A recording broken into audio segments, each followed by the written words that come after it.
बिस्मिल्लाहिर्रहमानिर्रहीम, अस्सलामु अलैकुम, गुड मॉर्निंग, सुबह बखैर। मैं हूँ महविश हबीब। सिटी एट 10 में खुशामदीद। इस उम्मीद और इस दुआ के साथ कि आपके दिन का आगाज़ बेहतरीन हुआ होगा, बामकसद हुआ होगा और पुरसुकून हुआ होगा। सुबह का आगाज़ अच्छा हो जाए ना, पूरा दिन अच्छा हो जाता है और इसे हम अच्छा बना सकते हैं अपना पूरा दिन प्लान करके। और जब दिन की प्लानिंग के हवाले से बात हो तो हमें पूरे दिन का स्केड्यूल पता होना चाहिए, हमें पता होना चाहिए कि हमारे शहर में चल क्या रहा है। तो इसीलिए हम सिटी एट 10 में शामिल करते हैं वो तमाम ख़बरें जो कि आपकी ज़िंदगी से जुड़ी होती हैं। आज के प्रोग्राम की अगर हम मौज़ूआत के हवाले से बात करें, सबसे पहले हम डिस्कस करेंगे कि फैसलाबाद का मौसम कैसा रहेगा, क्योंकि ये डे प्लान करने के हवाले से सबसे ज़्यादा ज़रूरी होता है। फिर इसके साथ साथ अगर आज के दौर के हवाले से बात करें, बहुत सारे नौजवान हैं जो कि स्टार्टअप करना चाहते हैं, अपना बिज़नेस डेवलप करना चाहते हैं। हमारा तालीमी निज़ाम क्या इन तमाम तकाज़ों को पूरा कर रहा है या नहीं कर रहा है, स्टार्टअप्स किस तरह से रह सकते हैं, एंटरप्रेन्योर किस तरह से बन सकते हैं, इस पर हम बात करेंगे। और गोल्ड की जो मार्केट में प्राइस चल रही है, क्या वो थोड़ी कम हुई है या आज भी ज़्यादा है, डॉलर मुस्तहकम रहेगा या नहीं रहेगा। और इसके साथ साथ अगर हम नौजवानों के हवाले से आज के प्रोग्राम में बात करें तो हम माशरती उस बुराई के हवाले से भी बात करेंगे जो कि आजकल बहुत ज़्यादा कॉमन होती जा रही है। ड्रग्स की सिचुएशन अगर हम बात करें तो बहुत सारे हमारे नौजवान नस्ल के जो लोग हैं वो ड्रग एडिक्शन में इन्वॉल्व हो रहे हैं। क्या वजूहात हैं, किस तरह से रिकवर कर सकते हैं, इस पर भी हम बात करेंगे। तो सबसे पहले देखते हैं फैसलाबाद का मौसम कैसा रहेगा हमारे टुडेज़ वेदर के सेगमेंट।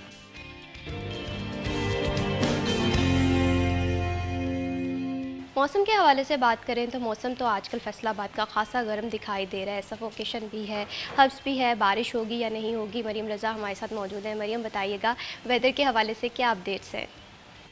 जी बिल्कुल, शहर फैसलाबाद के मौसम के हवाले से बात करें तो शहर का मतलब जुज़वी तौर पर साफ़ है। सुबह के औकात में हवाएं चलने का सिलसिला भी जारी है, जिसकी वजह से गर्मी के शिद्दत में कुछ कमी महसूस की जाती है। जिस तरह से शाम के औकात में हवाएं चलने लगती हैं और फ़िज़ा में खुनकी महसूस होती है, उसी तरह से दिन में भी मौसम जो है इसी तरह से होता है। लेकिन दोपहर के औकात में ख़ास तौर पर मौसम जो है वो गर्म हो जाता है और गर्मी बढ़ने लगती है, दर्जा हरारत में इजाफ़ा भी महसूस किया जाता है। और अगर इस वक्त भी हम दर्जा हरारत के हवाले से बात करें तो कम से कम दर्जा हरारत शहर फैसलाबाद का 26 डिग्री सेंटीग्रेड रिकॉर्ड किया गया, जबकि ज़्यादा से ज़्यादा 38 डिग्री रहने का इम्कान है। हवा में नमी का तनासुब 70% है, जबकि हवाएं 4 किलोमीटर फ़ी घंटा की रफ्तार से चल रही हैं। और दिन गुजरने के साथ इसके अंदर कमी तो ज़रूर आएगी, क्योंकि गर्मी की शिद्दत जो है वो भी दिन के औकात में बढ़ जाती है। महकमा मौसमियात के मुताबिक आइंदा 24 घंटों के अंदर बारिश का कोई भी इम्कान नहीं, जबकि मौसम इसी तरह से गर्म और खुश्क रहेगा। जबकि रात के औकात में मौसम जो है उसमें तब्दीली आने लगी है, दर्जा हरारत में भी कुछ कमी महसूस होती है। लेकिन दोपहर के औकात में चूँकि गर्मी ज़्यादा है तो तिबी माहिरीन की जानिब से एहतियाती तदाबीर का भी मशवरा दिया गया। उनका ये कहना है कि घर से ख़ास तौर पर दोपहर के वक्त में सफ़र जो है वो ना किया जाए। अगर आप सफ़र करते हैं तो सर को ढाँप कर करें, काले चश्मे का इस्तेमाल करें, पानी का इस्तेमाल ज़्यादा से ज़्यादा करें ताकि डिहाइड्रेशन से जो है बचा जा सके। जी। बहुत शुक्रिया मरीम रज़ा तफ़सीलात से आगाह करने के लिए। अब बात करते हैं एजुकेशन के हवाले से। एजुकेशन बहुत ज़्यादा ज़रूरी है, इंसान के अंदर शऊर पैदा करती है, लेकिन इसके साथ साथ अगर हम मुल्क की मईशत के हवाले से बात करें तो हमारे एजुकेशन सिस्टम में बहुत सारी रिफॉर्म्स लाना बाकी हैं। क्योंकि स्टार्टअप्स के हवाले से, एंटरप्रेन्योरशिप के हवाले से हम बात करें, हमारे नौजवान लोगों के पास डिग्रीज़ तो हैं, लेकिन स्टार्टअप किस तरह से करना है, एंटरप्रेन्योरशिप की तरफ किस तरह से आना है, यहाँ पर हम काफ़ी ज़्यादा वीक दिखाई देते हैं। मईशत के चैलेंजेस क्या हैं ये भी समझने में हम काफ़ी ज़्यादा नाकाम दिखाई देते हैं। और अगर दुनिया में बदलती हुई तब्दीली के हवाले से बात करें तो दुनिया टेक्नोलॉजी की तरफ जा रही है, बिज़नेस डेवलपमेंट की तरफ जा रही है, सेल्स टारगेट को अचीव किया जा रहा है, लेकिन आज भी हम इन सब चीज़ों में उस तरह से अप टू डेट नहीं हो पा रहे। इसकी क्या वजूहत है, इस पर हम बात करेंगे। और इस पर बात करने के लिए आज हमारे प्रोग्राम में जो बहुत ख़ास मेहमान हैं उन्होंने हमें ज्वाइन किया है। डॉक्टर मोहम्मद सोहेब मतीन साहब हैं, बानी चेयरमैन भी हैं मतीन ग्रुप ऑफ कंपनीज़ के। बहुत ही यंग एज में इन्होंने अपने करियर का आगाज़ किया और आज ये एक कंपनी के जो हैं वो ऑनर भी हैं। अस्सलाम वालेकुम, वालेकुम सलाम। कैसे हैं आप सोहेब साहब? अल्हम्दुलिल्लाह, I am good, thank you. Thank you so much for joining us in this program. और इन्हीं के साथ हमें ज्वाइन किया है सिटी 41 के सीनियर रिपोर्टर जहांगीर अशरफ ने। अस्सलाम वालेकुम, वालेकुम कैसे अस्सलाम, हैं जहांगीर आप? अल्हम्दुलिल्लाह जी, ठीक ठाक। Thank you so much Jahangir for joining us in this program. सबसे पहले डॉक्टर सोहेब आपसे गुफ्तगू का आगाज़ करेंगे। जी। अगर हम देखें ना, दुनिया में तब्दीली आ रही है, सब लोग अब नौकरियों को छोड़ के सोचते हैं कि अपना स्टार्टअप करना है। जी। लेकिन पाकिस्तान के हवाले से बात करें, यहाँ पर सिचुएशन थोड़ी बरक्स दिखाई देती है, क्योंकि हमें नहीं पता स्टार्टअप किस तरह से लेना है।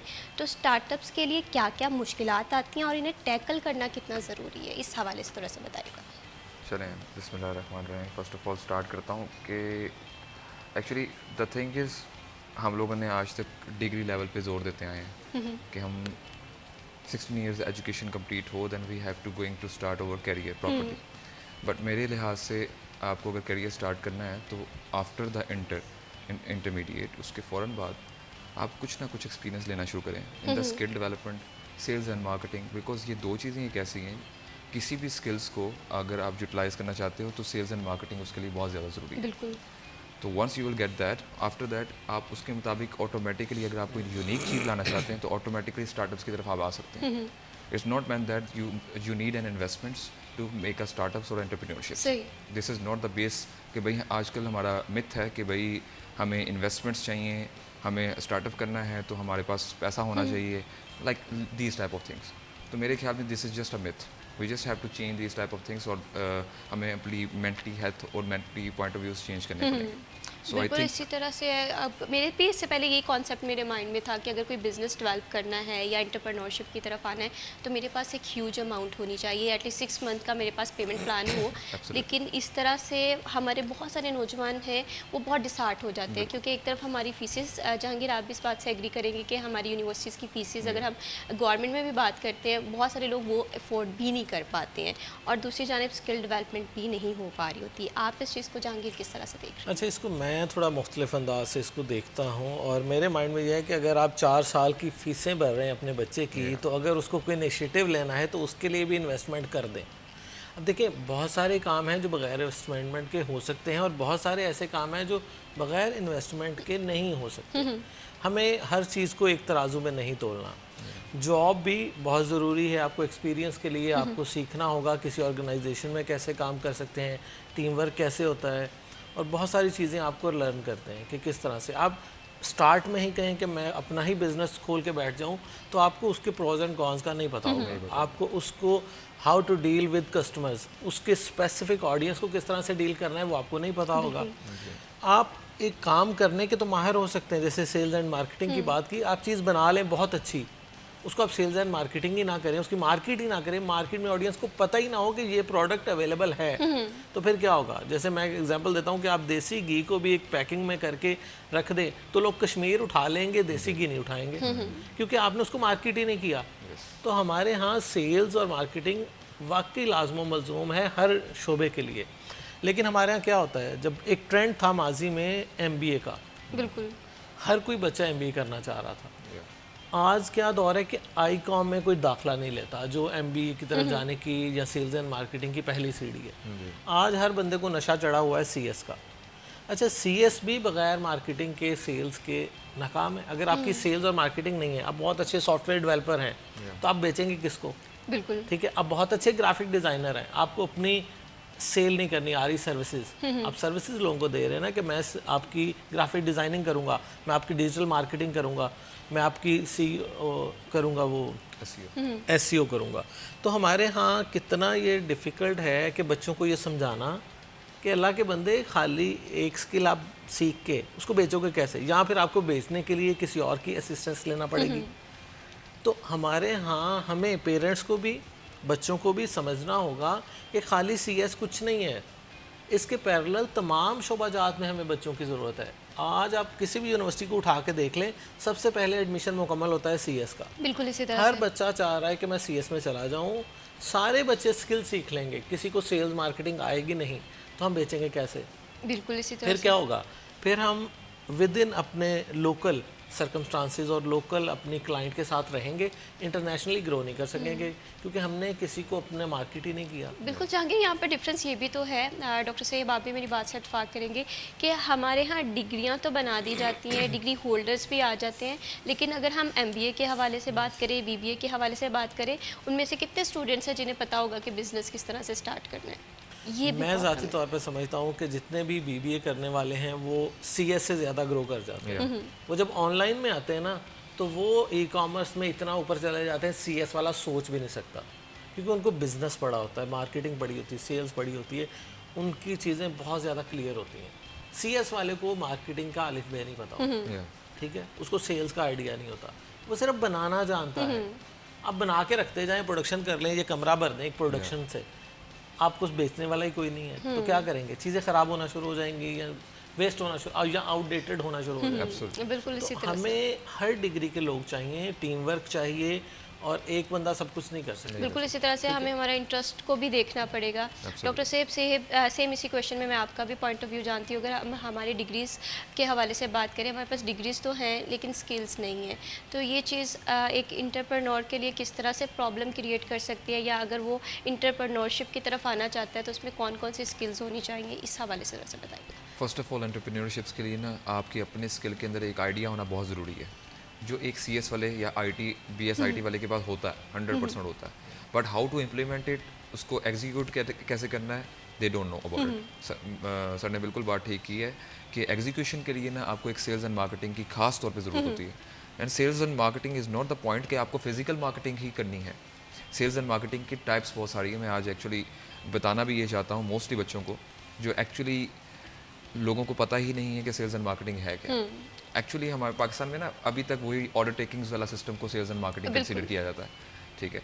Sales and marketing is the biggest field दुनिया के अंदर। अगर सबसे ज़्यादा कोई भी कारोबार चलता है, उसका एक मेन पार्ट होता है सेल्स एंड मार्केटिंग, किसी भी अदारे के अंदर, किसी भी जगह पे। इवन वो चार्टर्ड अकाउंटेंट्स ही क्यों ना हो, they need a proper marketing. After that वो मार्केटाइज होंगे तो कंपनीज जो हैं उनके पास आएंगी फॉर द अकाउंट्स के उनके अकाउंट्स डील किए जाएँ।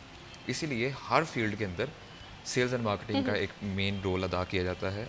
एंटरप्रेन्योरशिप्स स्टार्ट ही तब होती हैं जब आपको ये पता है कि आपने किस मार्केट में जाके, किस लोकेशन पे जाके आपने किस इंसान को आपने अपनी ये प्रोडक्ट को मार्केटाइज करना है। That's the main point. और एंटरप्रेन्योरशिप होती ही इस तरीके से है जो ज़ीरो इन्वेस्टमेंट से स्टार्ट हो। मैं कभी इन्वेस्टमेंट वाले को एंटरप्रेन्योरशिप नहीं कहता। सही। स्टार्टअप्स, एंटरप्रेन्योरशिप्स एंड बिजनेस, ये तीनों अलग-अलग चीज़ें, ठीक है। बिजनेस तब जब बिजनेस डेवलप हो जाए, आपका एक आइडिया जो एक हेल्दी मतलब कि प्रॉपर तरीके से हुआ, उसके बाद हेल्दी होने के बाद आपका आपकी एक प्रॉपर टीम डेवलप हुई। आफ्टर दैट वो एक कंसीडर किया जाता है एक प्रॉपर बिजनेस के अंदर। हम क्या करते हैं कि एंटरप्रेन्योरशिप्स को ही बिजनेस मानना शुरू कर देते हैं। ये भी मिथ्स हैं कुछ चीज़ों की, हमें नहीं समझ आती। I have taken a lot of startups, बहुत दफ़ा फेल हुआ। सही। This is not the thing that I am good right now, ठीक है। स्टार्टअप्स में आपको फेल होना ज़रूरी है। मैं आपको मुझे तो यही लगता है, क्योंकि जो डायरेक्ट कामयाबी हो जाते हैं ना, वो भी एक्चुअली कहीं ना कहीं घूम फिर जाते हैं। बिल्कुल इसी तरह से, और हम अपने फेलियर से बहुत कुछ सीखते हैं। और स्टार्टअप में फर्स्ट स्टेप जो है वो बहुत मुश्किल होता है, और सम टाइम बहुत सारे कॉन्सेप्ट हमारे माइंड में आ रहे होते हैं कि it is right decision to take, लेकिन इन सारे फेलियर्स को टैकल करना, इन सारी चीज़ों को साथ लेकर चलना, ये आपके लिए और आपके करियर के लिए बड़ी आसानी की बात है, जो कि बाद में आती है। फर्दर भी स्टार्टअप्स के हवाले से हम बात करेंगे, टेक्नोलॉजी की दुनिया को समझने की कोशिश करेंगे, लेकिन यहाँ पर वक्त हो एक छोटी सी ब्रेक का, कहीं मत जाइए हमारे साथ।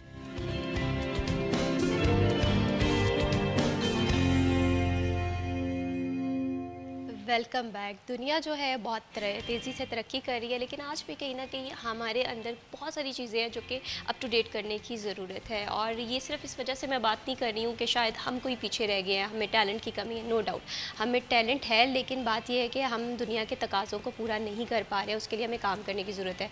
हमारे तालीमी निज़ाम में बेहतरी आने की ज़रूरत है, और हम बेहतरी लेकर आ भी रहे हैं। कहीं ना कहीं दुनिया जहाँ पर चेंज की बात करी है, जहाँ पर टेक्नोलॉजी की बात करी है, हम उन सब चीज़ों को अडॉप्ट कर रहे हैं। तो आज के प्रोग्राम में हम नौजवानों के लिए एंटरप्रेन्योरशिप कितना मुश्किल रहा है, इन मुश्किलात को किस तरह से कवर अप करें, इस पर हम बात कर रहे थे। जहांगीर, सबसे पहले तो मैं आपसे यहाँ पर ये जानना चाहती हूँ कि हम ऑनलाइन अगर शॉपिंग के हवाले से बात करें, इस पे कारोबार भी बहुत ज़्यादा वसी होता हुआ दिखाई दे रहा है, और लोगों का इंटरेस्ट भी बढ़ता जा रहा है। लेकिन फिर भी अगर हम देखें ना फॉरेनर्स पेजेस को, तो वहाँ पर मैं देखती हूँ जिद्दत है, वहाँ पर इनोवेशन है, लेकिन यहाँ पर भी हम इनोवेशन में बहुत पीछे रह गए हैं। इस हवाले से आप क्या पॉइंट ऑफ व्यू रखते हैं कि आपका पॉइंट ऑफ व्यू मेरे साथ ही मैच कर रहा है कि यहाँ पर आप थोड़े सा डिफरेंस ऑफ ओपिनियन रखते हैं? टैलेंट की तो नो डाउट कोई कमी नहीं है, लेकिन मसला ये है कि हम उसको इररेलेवेंट चीज़ों पे वेस्ट करते हैं। वो इस तरह से वेस्ट करते हैं कि हम अपनी चीज़ क्रिएट करने के बजाय किसी चीज़ को पकड़ के उसको कॉपी करना शुरू कर देते हैं। अच्छा, हमारे यहाँ आप देखें पिछले कुछ सालों से रेप्लिका का इतना चल रहा है ना, आपकी क्लोथिंग की ब्रांड में ही, कि कोई एक ब्रांड उसको लॉन्च करता है तो बाकी उसको हज़ारों बंदे कॉपी करके ना उसका कॉपी बेच रहे होते हैं। बिल्कुल। ठीक है, तो इससे क्या होता है कि एक तो सिमिलैरिटी, हर एक चीज़ सेम मिल रही है आपको, हर जगह पे, हर दुकान पे एक ही चीज़ मिल रही है, वैरायटी कोई है ही नहीं। उससे मजबूरन फिर एक रेट का उन्होंने डिसाइड आपस में किया होता है। जैसे आप किसी सड़क पे जाएँ ना, तो 10 रेडी वाले खड़े होंगे, वो फल उनके पास होगा सेम ही रेट में 5-10 ऊपर नीचे करके ना। और अक्सर ये भी होता है कि वो एक ही मालिक का होता है और 10 उसने अपने मुलाजम खड़े किए होते हैं कि जो भी फल बिकेगा मेरा ही बिकेगा। तो हमारे यहाँ रेप्लिका में भी कुछ इस तरह से है कि एक ही फैक्ट्री उसको कॉपी करके 100 बंदों को दे रही कि आप इसको बेची जाओ अपने अपने अंदाज में। तो इस तरह से मैं समझता हूँ इसको मार्केट को हम लिमिटेड कर देते हैं। देखें अब कस्टमर के पास वैरायटी है ही नहीं, ऑप्शन है ही नहीं, तो बामरे मजबूरी उसको वही चीज़ें लेना बिल्कुल पड़ेगी। इनोवेशन नहीं नजर ठीक आ है? रही। हमारे यहाँ फिर वो एक तो फीमेल को वैसी बड़ी जलसी होती है कि सेम ड्रेस किसी और ने पहना हो तो बिल्कुल, दूसरी बार उसने जहांगीर, पहनना ये नहीं है, चीज़ तो हम उसने लोगों से दूसरी बार बियर वो नहीं सूट नहीं होती। पहनना और शायद उसी जगह पे हो जाए उसका। तो एक ड्रामे में उन्होंने ये सीन क्रिएट किया कि एक वो मालकन होती है, उसने बहुत महंगा ब्रांड का वो ना सूट लिया होता है, उसकी नौकरानी सेम डे वही सूट पहन के आ जाती है, तो वो अपना सूट वो उसको दे देती है, वो कहती है मैंने अब पहनना ही नहीं। तो अंदाज़ा करें कि हमारा माइंडसेट कि हमने इतनी चीज़ों को रिपीट कर दी है ना। अब इसी तरह से स्टडी में भी हमारा, जैसे CS के मैं ख़िलाफ़ नहीं हूँ, लेकिन मुझे ये इख्तलाफ है कि हर बच्चा एक डगर पे ना चले। हमें क्या होता है, हमें हर शोबे की, हमें अच्छे शायर भी चाहिए, अच्छे अदीब भी चाहिए, ठीक है, हमें अच्छे आर्टिस्ट भी चाहिए, हमें सोशल साइंटिस्ट अच्छे चाहिए, हमें सिर्फ एक चीज़ में नहीं एक्सपर्टी चाहिए। बिल्कुल इसी अब तरह देखिए, सारे नौजवान एक स्ट्रीम में चल पड़ेंगे, उसमें सीटें कम हो जाएंगी और आपके पास जो बल्क में हो जाएंगे, फिर हम कहेंगे बेरोजगारी बहुत है। मतलब 1000 बच्चा कंप्यूटर साइंस करेगा अगर फैसलाबाद में, सीटें फैसलाबाद में अगर 100 होंगी, क्योंकि हमारे यहाँ माइंडसेट सीट वाला ही है, जॉब वाला ही है। ये बहुत कम बच्चे और बच्चियाँ होते हैं जो एंटरप्रेन्योरशिप स्टार्टअप की तरफ आते हैं।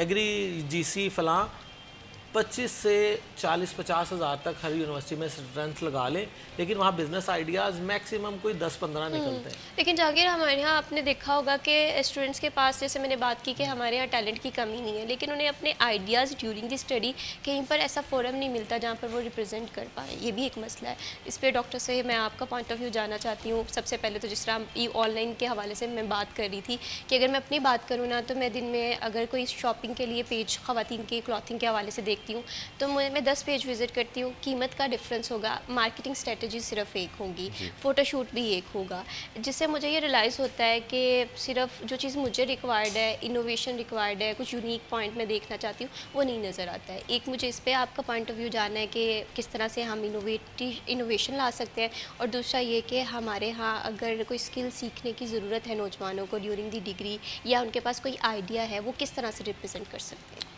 फर्स्ट ऑफ ऑल ना हम सेल्स एंड मार्केटिंग से, मैं आपको थोड़ी सी चीज़ समझा देता हूँ।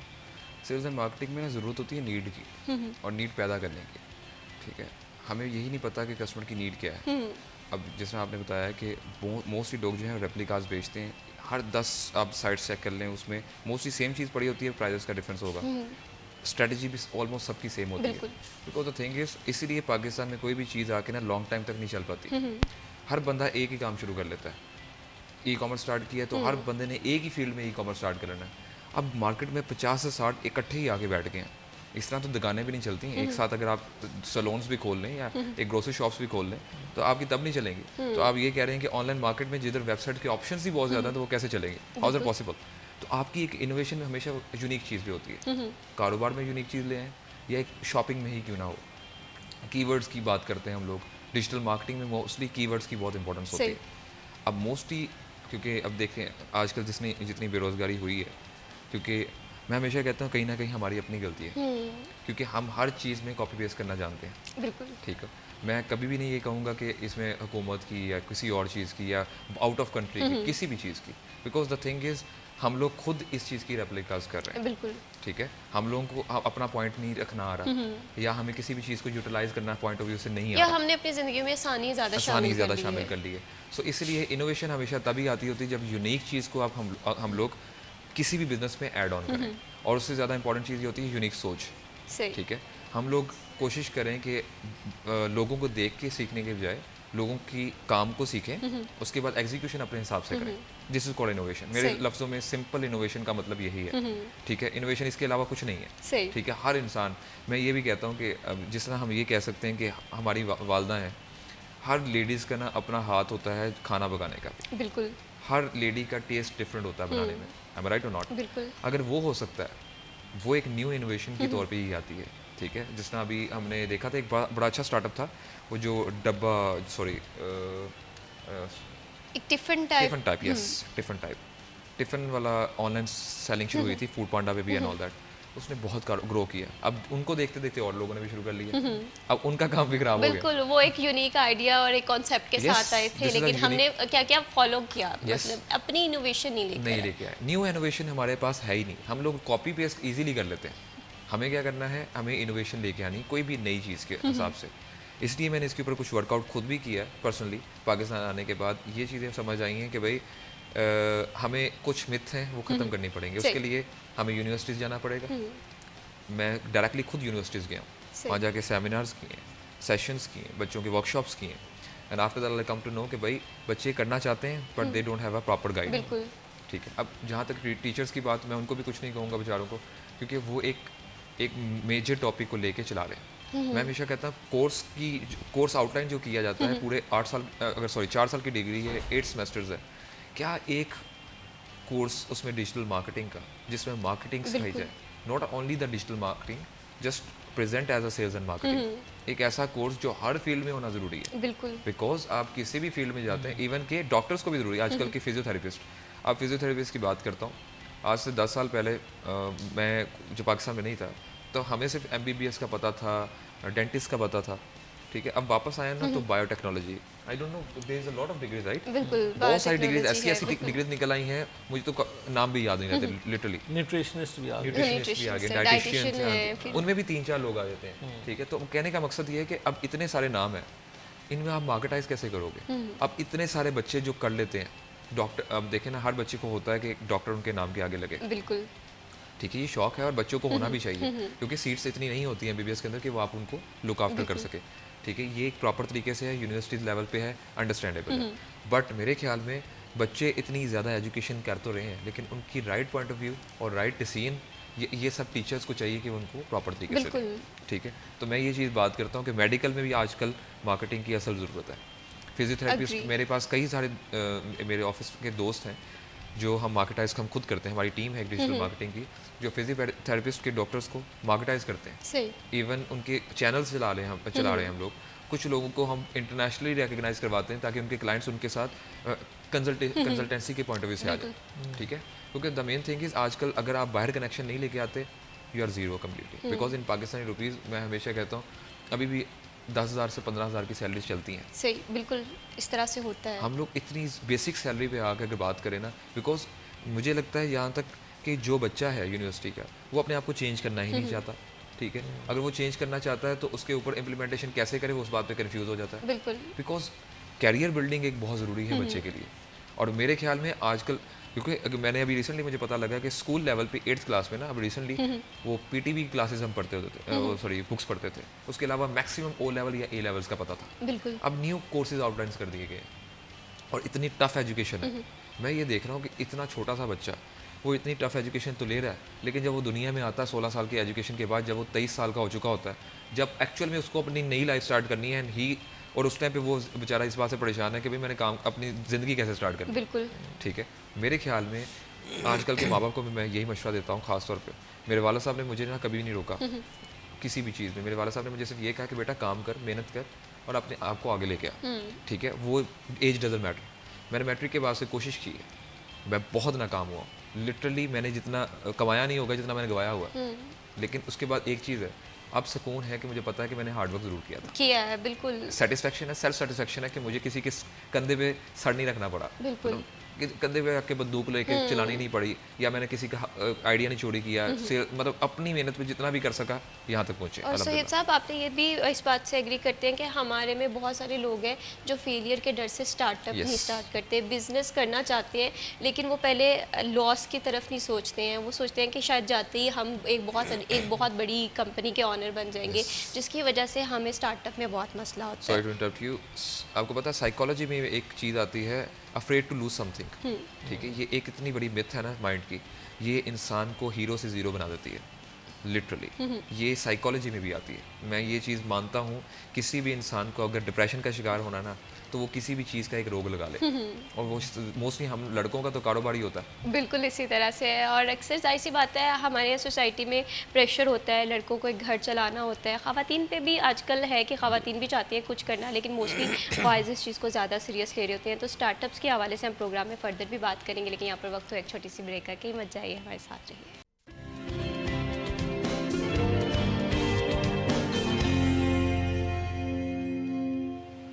Welcome back. प्रोग्राम में बात हो रही है स्टार्टअप्स के हवाले से, इनोवेशन और जिद्दत के हवाले से।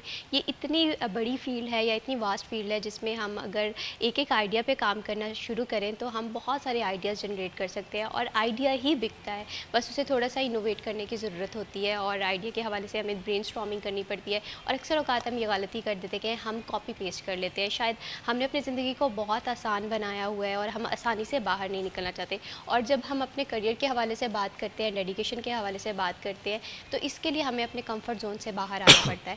जहांगीर, जिस तरह से हम बात कर रहे थे स्टार्टअप्स के हवाले से, अब थोड़ा सा हम हमारे तालीमी निज़ाम का भी थोड़ा सा कंपैरिजन करते हैं। जैसे मैंने कहा कि हमारे पास टैलेंट की कमी नहीं है, लोगों के पास आइडियाज़ हैं, लेकिन आइडियाज़ को यूटिलाइज़ क्या करें। अगर फैसलाबाद के हवाले से बात करें, बहुत कम यूनिवर्सिटीज़ हैं जहाँ पर एक्सपोज होती हैं बिज़नेस के हवाले से। तो ये चीज़ भी हमारे जो फैसलाबाद के नौजवान हैं उन्हें थोड़ा मायूस कर देती है, जिसकी वजह से हम प्रेफर करते हैं कि स्टार्टअप पे इतनी मेहनत क्या करनी है, एंटरप्रेन्योरशिप पे क्या इतनी मेहनत करनी है, क्यों ना नौकरी ढूंढी जाए। अच्छा, मैं भी सबसे आपने भी सुना होगा कि हमें ख्वाब में भी वो चीज़ें नज़र आती हैं जो हमने पहले देखी होती हैं। मोस्टली बहुत ही कम होता है कि कोई ऐसी नई चीज़, अछूती चीज़ आपको नज़र आ गई हो जो आपने पहले ना देखी हो या पहले उसके बारे में ना सोचा हो। हमारी यूनिवर्सिटीज़ का, हमारे एजुकेशन सिस्टम का, हमारे काउंसलिंग ना होने का नुकसान ये है कि हमारे बच्चों के पास आइडियाज़ नहीं होते। रीज़न ये है कि जब हमने उसको कुछ दिखाया ही नहीं, उसको कुछ एक्सपोज ही नहीं किया, उसका एक्सपोजर ही नहीं है। एक्सपोजर का ताल्लुक किसी नौकरी से नहीं है, किसी एक्सपीरियंस से नहीं है। हमारे यहाँ लोगों का 20-20 साल का एक्सपीरियंस हो जाता है, लेकिन उनका एक्सपोजर नहीं होता। मैं कहता हूँ कि एक बंदे ने 20 साल एक जगह पे नौकरी की है तो उसका एक्सपीरियंस तो 20 साल है, लेकिन उसका एक्सपोजर एक है। लेकिन अगर बंदा 10 साल में 5 जगह पे नौकरी करता है तो उसका एक्सपीरियंस तो 10 साल है, लेकिन उसका एक्सपोजर उससे 5 गुना ज़्यादा है। बिल्कुल ठीक है, 10 साल में उसने 20 साल वाले से 5 गुना ज़्यादा एक्सपोजर ले लिया। इसीलिए हम आज देखते हैं कि बहुत सारी जगहों पर आपको यंगस्टर्स बहुत ही हाई पे और अच्छी जगहों पे नज़र आते हैं। रीज़न क्या है कि हम जो चिपके हुए थे कि एक जगह पे मैं बड़ा लॉयल हूँ अपने इदारे के साथ और मैं ये और मैं वो, और आप 20-20 साल से एक ही जगह पे स्टक हुए हैं, तो आपका एक्सपीरियंस तो बन गया, नो डाउट, लेकिन आप में ना तो कोई नया आइडिया शामिल हुआ, ना कोई इनोवेशन शामिल हुई, ना आपने किसी और चीज़ को देखा। तो वो आप कुएं के मेंढक बन के ना 20 साल गुजार दिए। अगेन तो वही हमारे बात यहाँ- आ जाती है, हम कंफर्ट जोन से नहीं निकलना चाहते। अब अगर हम एक बात करें इदारे के हवाले से, एक इदारा है जहाँ पर हमारी सैलरी अच्छी है, जहाँ पर हमें इन्वायरमेंट अच्छा लग रहा है, फिर हम सोचते हैं हम क्यों जंप ऑफ करें कि क्यों एक इसकी नई एक और कंपनी का इससे कल्चर थोड़ा सा समझें। और एजुकेशन से मैं रिलेट करना चाहूँगा कि अगर बच्चे ने किया है किसी भी यूनिवर्सिटी से BS, वहीं से वो MPhil करेगा, वहीं से PhD करेगा। BS में भी वही साजा, MS में भी वही साजा, PhD में वही साजा, उसका एक्सपीरियंस तो बढ़ रहा है, उसको एक्सपोजर नहीं मिल रहा। टीचर ने जो बताना था BS में बता दिया, उसकी सारी एग्जाम्पल ख़त्म हो गई। MS में कोई नई एग्जाम्पल उसके पास नहीं होंगी बच्चे को बताने के लिए। आपको भी पता होगा कि हमें दूसरे तीसरे साल में पता चल जाता है ये टीचर ये बात करेगा। बिल्कुल। तो अगर आप MPhil भी वहीं से करेंगे, PhD भी वहीं से करेंगे, तो आपका बच्चे का लेवल कहाँ पे जाएगा? क्योंकि उसे वैरायटी तो मिली नहीं। मैं कहता हूँ बच्चे को BS कहीं और से करना चाहिए, MS कहीं और से करना चाहिए और PhD कहीं और से करनी चाहिए, ताकि उसको कम से कम 3 मुख्तलिफ लॉट के टीचर्स मिलें और 3 जो उसकी पर्सनैलिटी को ग्रूम करेंगे। वो बच्चा जो एक जगह से PhD तक गया होगा और वो बच्चा जो 3 मुख्तलिफ डाइवर्सिटी और वैरायटी से PhD तक गया होगा, वो नेचुरली उससे 3 हाथ आगे होगा। बिल्कुल। तो हमारे यहाँ आइडियाज़ इसलिए नहीं है कि हमारे यहाँ हमने बिल्कुल लिमिटाइड किया हुआ है, हमारे यहाँ एक्सपोजर के लिए कभी विजिट नहीं होते। हमारे यहाँ टूर का आपने सिर्फ तफरीही टूर ही सुना होगा, ठीक है। इंडस्ट्री टूर, एकेडमी के अलावा आप एक्सपोजर के हवाले से या प्रैक्टिकल लाइफ के हवाले से टूर्स वो आपने नहीं सुने होंगे। नेटवर्किंग टूर, तो हमारे यहाँ नेटवर्किंग टूर्स, ठीक है, एक्सपोजर तो हमारे बच्चे को दिया ही नहीं जाता, उसको सिर्फ एक कागज़ का टुकड़ा दे के कहा जाता है जाओ नौकरियां ढूंढो। बिल्कुल इसी तरह से। और फिर आप यहाँ पर ये बात भी मैं कहूँगी कि अगर हम सीवीज़ के हवाले से बात करें, ये बात सुन के तो काफ़ी ज़्यादा डिसपॉइंटमेंट होती है कि हमें अपनी सीवी खुद रेडी नहीं करनी आती, हम दूसरों से बनवाते फिर रहे होते हैं कि मेरी सीवी बना दें। तो ये चीज़ भी देखिए कि हम ये चीज़ को भी कम्पीट नहीं कर पाए हैं। डॉक्टर साहब, यहाँ पर मैं आपसे ये जानना चाहती हूँ कि अगर हमने जिस तरह से बात की कि आइडिया बिकता है, और आइडिया अगर आपके पास इनोवेटिव है तो कोई भी चीज़ पे आप कम्पीट कर सकते हैं, लेकिन अक्सर औकात हम चीज़ें शेयर नहीं कर पाते हैं। अब मेरे पास कोई आइडिया है तो मैं ये सोचूंगी कि मैं क्यों शेयर करूं, इससे पहले कि मैं इस पे काम करूं आप उस आइडिया पे काम कर सकते हैं। तो इस वजह से भी हम हमारे अंदर की नॉलेज अपने पास ही रखते हैं, और जिसकी वजह से हम इनोवेशन या स्टार्टअप की तरफ नहीं आ पा रहे होते। तो इस चीज़ को किस तरह से लेकर चलें? अच्छा, यहाँ पे सबसे इम्पोर्टेंट चीज़ ये है कि अगर आपने आइडिया किसी से शेयर करना है तो you must have to do one thing कि अपने कुछ कॉन्स अपने ज़रा सेपरेटली संभाल के रखने हैं। हमेशा कहते हैं कि सारे पत्ते नहीं दिखाने चाहिए, इक्का अपनी जेब में रखना चाहिए यहाँ पे, ठीक है। तो ये चीज़ें ये ज़रूरी है। मैं ये नहीं कहूँगा कि ये होशियारी है, इससे ये चीज़ें ज़रूरी हैं। अगर आप ये नहीं करेंगे तो वही कहते हैं कि इतना मीठा ना बनो कि कोई निगल जाए, और इतना कड़वा भी नहीं बनना चाहिए जी, कोई थूक ही जाए। तो इसलिए ये चीज़ें ऐवी नहीं कही जाती। ये मसाले जो हमने बड़ों से सुनी हुई है ना, ये हकीकत है, ठीक है। तो हमें इनको मानना पड़ेगा अपनी सेंसेस में सही, लेकिन मानना पड़ेगा।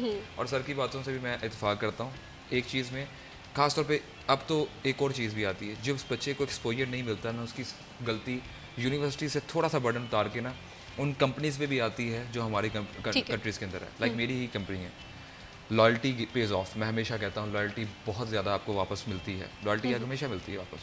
आप किसी को कंपनी को अगर 4 या 5 साल या 2-3 साल दे रहे हो ना, आपको चाहिए कि जो कंपनी वाले हैं उनको पता है कि इस बंदे का एक्सपोजर इतना है, इतना इसका बन चुका हुआ है, तो मैं इसको ज़रा ग्रूम करूँ, उसको मिसाल बनाऊँ दुनिया के लिए, इसको एक ब्रांच ओपन करके दे दूँ।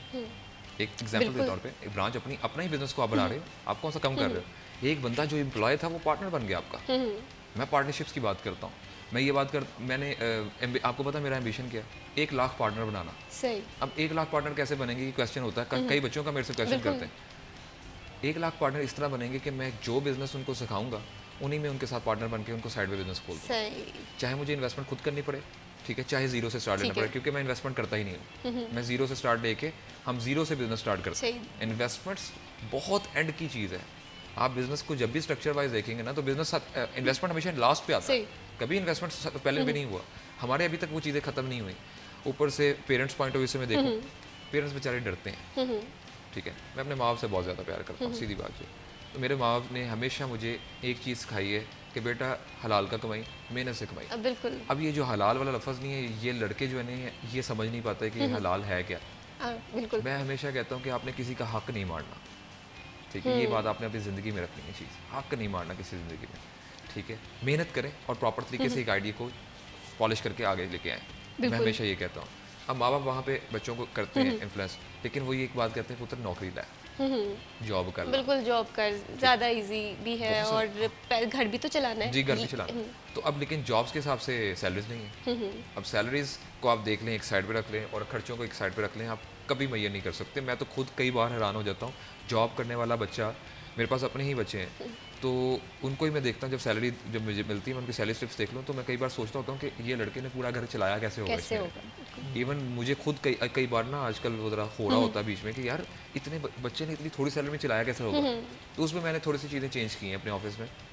मेरे ऑफिस के अंदर सिर्फ 8 से 9 तो पार्टनर्स ही हैं, और सारे के सारे 17 साल की उम्र से लेके 22 साल की उम्र तक है मैक्सिमम, ठीक है। इससे बड़ा कोई एज में नहीं है, और सारे डिग्रीज कर रहे हैं अभी, बिल्कुल, ठीक है। एक 17 साल का मेरे पास पार्टनर है जो तकरीबन महीने का 2.5 से 3 लाख का बिजनेस ही कर लेता है। दैट्स रियली अमेजिंग कि आप ये भी एक आइडिया है कि आप पार्टनरशिप पे काम कर रहे हैं। और यहाँ पर डॉक्टर साहब आप ये भी मेरी बात से एग्री करेंगे, बहुत सारी ऐसी कंपनीज हैं जो कि अपने एम्प्लॉयज़ को उस तरह से वर्थफुल नहीं समझती हैं। हम देखते हैं कि जो न्यू कमर्स आ रहे होते हैं हम उन्हें ज़्यादा प्रेफरेंस दे रहे होते हैं in the terms of salary, जिसकी वजह से कहीं ना कहीं लॉयल्टी भी हमारी इम्बैलेंस्ड होती है। और जो सामने वाला ये सोच रहा होता है कि अगर मैंने एक कंपनी को 5 साल दिए तो मैं यहाँ पर क्यों, क्योंकि यहाँ पर, और इसमें पार्टनरशिप को लेकर आना, इनोवेशन को लेकर आना, असल गेम जो है स्टार्टअप में इस पे है। और फर्दर भी हम बात करेंगे कि आजकल के दौर के हवाले से कौन सी सॉफ्ट स्किल्स हैं, कौन सी स्किल्स हैं जो कि एक बिजनेसमैन को पता होनी चाहिए, इस पर हम बात करेंगे। लेकिन यहाँ पर वक्त हुआ एक छोटी सी ब्रेक का, कहीं मत जाइए हमारे साथ।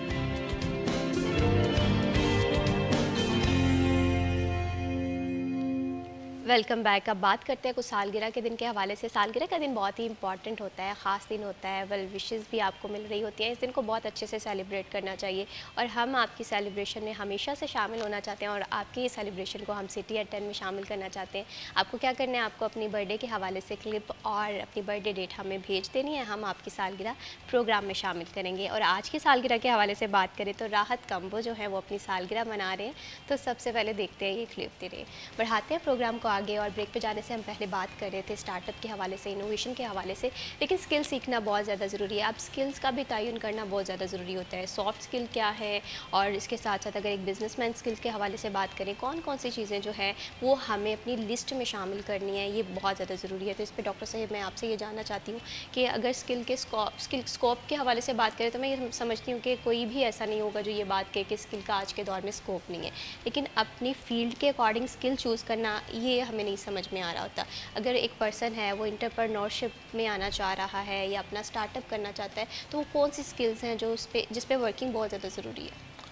फर्स्ट ऑफ ऑल तो इसके लिए मैं हमेशा से कहता आया हूँ कि किसी भी चीज़ के लिए ना, किसी भी बिज़नेस में एंटर होने के लिए उसके पहले सर्विस बिजनेस को देखना बहुत ज़्यादा ज़रूरी है। How to provide the services of that relevant business. ठीक है। क्योंकि हर बिजनेस में आज सर्विसेज ज़रूरी हैं और services is not only the for the marketing. ठीक है। You have a proper knowledge of that field. आपको उसको इम्प्लीमेंट कैसे करवाना है उसके ऊपर आपको एक पूरा रोड मैप क्रिएट करना पड़ता है। ठीक है। स्टार्टअप्स उसके बाद बनते हैं बिकॉज आपको तब पता लगता है क्योंकि सर्विस बिजनेस एक ऐसा बिजनेस है जिसमें आपको कस्टमर की नीड्स पता लगती है। सही। क्योंकि आपको जब तक नीड्स ही नहीं पता मार्केट में आप कौन सी प्रोडक्ट है जो कितनी आके ऊपर आएगी, ग्रोथ पकड़ेगी, एक प्रॉफिट मार्जिन में लेके आएगी, उसके बाद उसमें कितना लॉस फैक्टर भी कितना आता है, लॉस में कितना का लॉस आना चाहिए कि जिसको वो हैंडल भी कर सकता है। ये सब चीज़ें एक साथ चलनी बहुत ज़रूरी है। और स्किल डेवलपमेंट में हर जगह पे मैं किसी को एक हाईलाइट नहीं करूँगा कि आपको ये स्किल्स कर लेनी चाहिए। आज तक का बेहतरीन स्किल ये है कि service, the second one is sales and marketing. That is the only skill मुझे समझ आती है। मैं कहता हूँ कि मार्केटिंग सीख लो, बंदा भी बेच सकते हो। सही। सिंपल, ये इतनी सी बात है जो लोगों को सिखाने वाली है। मैं कल ही बच्चों का एग्जांपल दे रहा था, I was taking the seminar over there. उसमें ये मैंने एग्जांपल दी थी कि आप लोग रास्ते में चलो, जाओ, यहाँ पे फैसलाबाद में ही मुंडकुमड़ी बाज़ार में होलसेल मार्केट है। बिल्कुल। आपने सारा दिन सिर्फ एक कॉपी पेंसिल पकड़नी है और सबकी रेट लिस्ट लेनी है और उसके बाद खुद ही जाना है किसी और रिटेल शॉप्स के ऊपर और आपने जाके उनको पिच करना है। ठीक है। कि भाई मेरे पास ये प्रॉफिट है और उस प्रॉफिट में 1% अपलिफ्ट कर लेना है, सिर्फ 1% अपलिफ्ट, अपना प्रॉफिट। आपका सेम डे से बिजनेस स्टार्ट हो गया। सही। This is the only thing. मैं चलते फिरते बिजनेस की बात बता रहा हूँ। ये चलते फिरते बड़े लोग करते हैं, even you can't imagine, daily basis का टर्नओवर बना लेते हैं। एक दिन की, मैं तो कहता हूँ जैसे पाकिस्तान में दिहाड़ी सिस्टम कहा जाता है, आप 5,000 की दिहाड़ी लगा के जाओ कि आपको मज़ा नहीं आएगा। आप एक दिन की दिहाड़ी लगा लो भाई, आप अपनी मर्जी से आ रहे हो जिस दिन आना है। अब हमारे यहाँ पे मजदूर सिस्टम भी क्या है, मजदूर भी वेट कर रहा होता है कि गाहक आएगा तो मैं चला। बिल्कुल। This is the main problem. हमें ना वेट करना हमारे लिए प्रॉब्लम है। हम वेट करते हैं कि कोई चीज़ ऊपर से आए, अपॉर्चुनिटी आए तो हम काम करें। हम बचपन से ना एक लाइन पढ़ते आए हैं जो कॉपीज़ के ऊपर हमने उर्दू में भी पढ़ी, इंग्लिश में पढ़ी, God helps those who help themselves, right. हम इस बात को बिलीव नहीं करते। बिलीव तो करते हैं तो समझते नहीं, अंडरस्टैंड नहीं करते। हम हमेशा से मानते हैं चीज़ों को सिंपल है। There is a lot of simple things. ये मुझे भी अभी जाके समझ आई हैं, पहले नहीं, हमें भी समझ नहीं आती थी। लिटरली सेइंग दैट, मैं अगर बोल रहा हूँ तो इसका मतलब ये नहीं कि भाई मुझे भी समझ आ गई थी, नहीं, हमें भी समझ आने में बहुत टाइम लगा, लेकिन आ गई समझ। लाइफ इज़ वेरी सिंपल, हमने कॉम्प्लिकेट इसको खुद बनाया हुआ। और यहाँ तक भाई कमाने की बात रही, बच्चे को मैं आजकल हर जो भी माँ बाप मेरे पास आते हैं, ठीक है, और वो एक ही बात मैं उनको करता हूँ कि काइंडली बच्चे को पैम्पर नहीं करना, बच्चे को संभाल के नहीं रखना। आजकल उस एक 2 क्लास के बच्चे को ना सब कुछ पता है इस मोबाइल की वजह से। अब फ्री थे, उसको हर चीज़ पता है कि कौन सी चीज़ आज बहुत ज़्यादा ऊपर जा रही है, ठीक है। नर्सरी क्लास का बच्चा भी आजकल बहुत होशियार है। बिल्कुल। आजकल के टाइम पे बच्चे को पैम्पर बिल्कुल ना करें।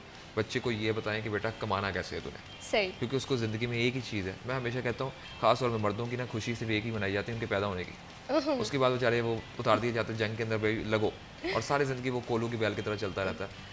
ये बात कहीं और निकल जाएगी, लेकिन मैं आपको सिर्फ एक बात बताऊँ, क्योंकि हमारे लिए विजन होना बहुत ज़रूरी है, और विजन क्रिएट घर से ही होता है। कारोबार भी घर से स्टार्ट होता है हमेशा, क्योंकि आपका एक आइडिया घर से इन्वेंट किया जाता है। बिल्कुल इसी तरह से। सो मैं हमेशा कहता हूँ लड़कों को, बच्चों को, खासकर वुमेन एम्पावरमेंट में भी बहुत बात करता हूँ।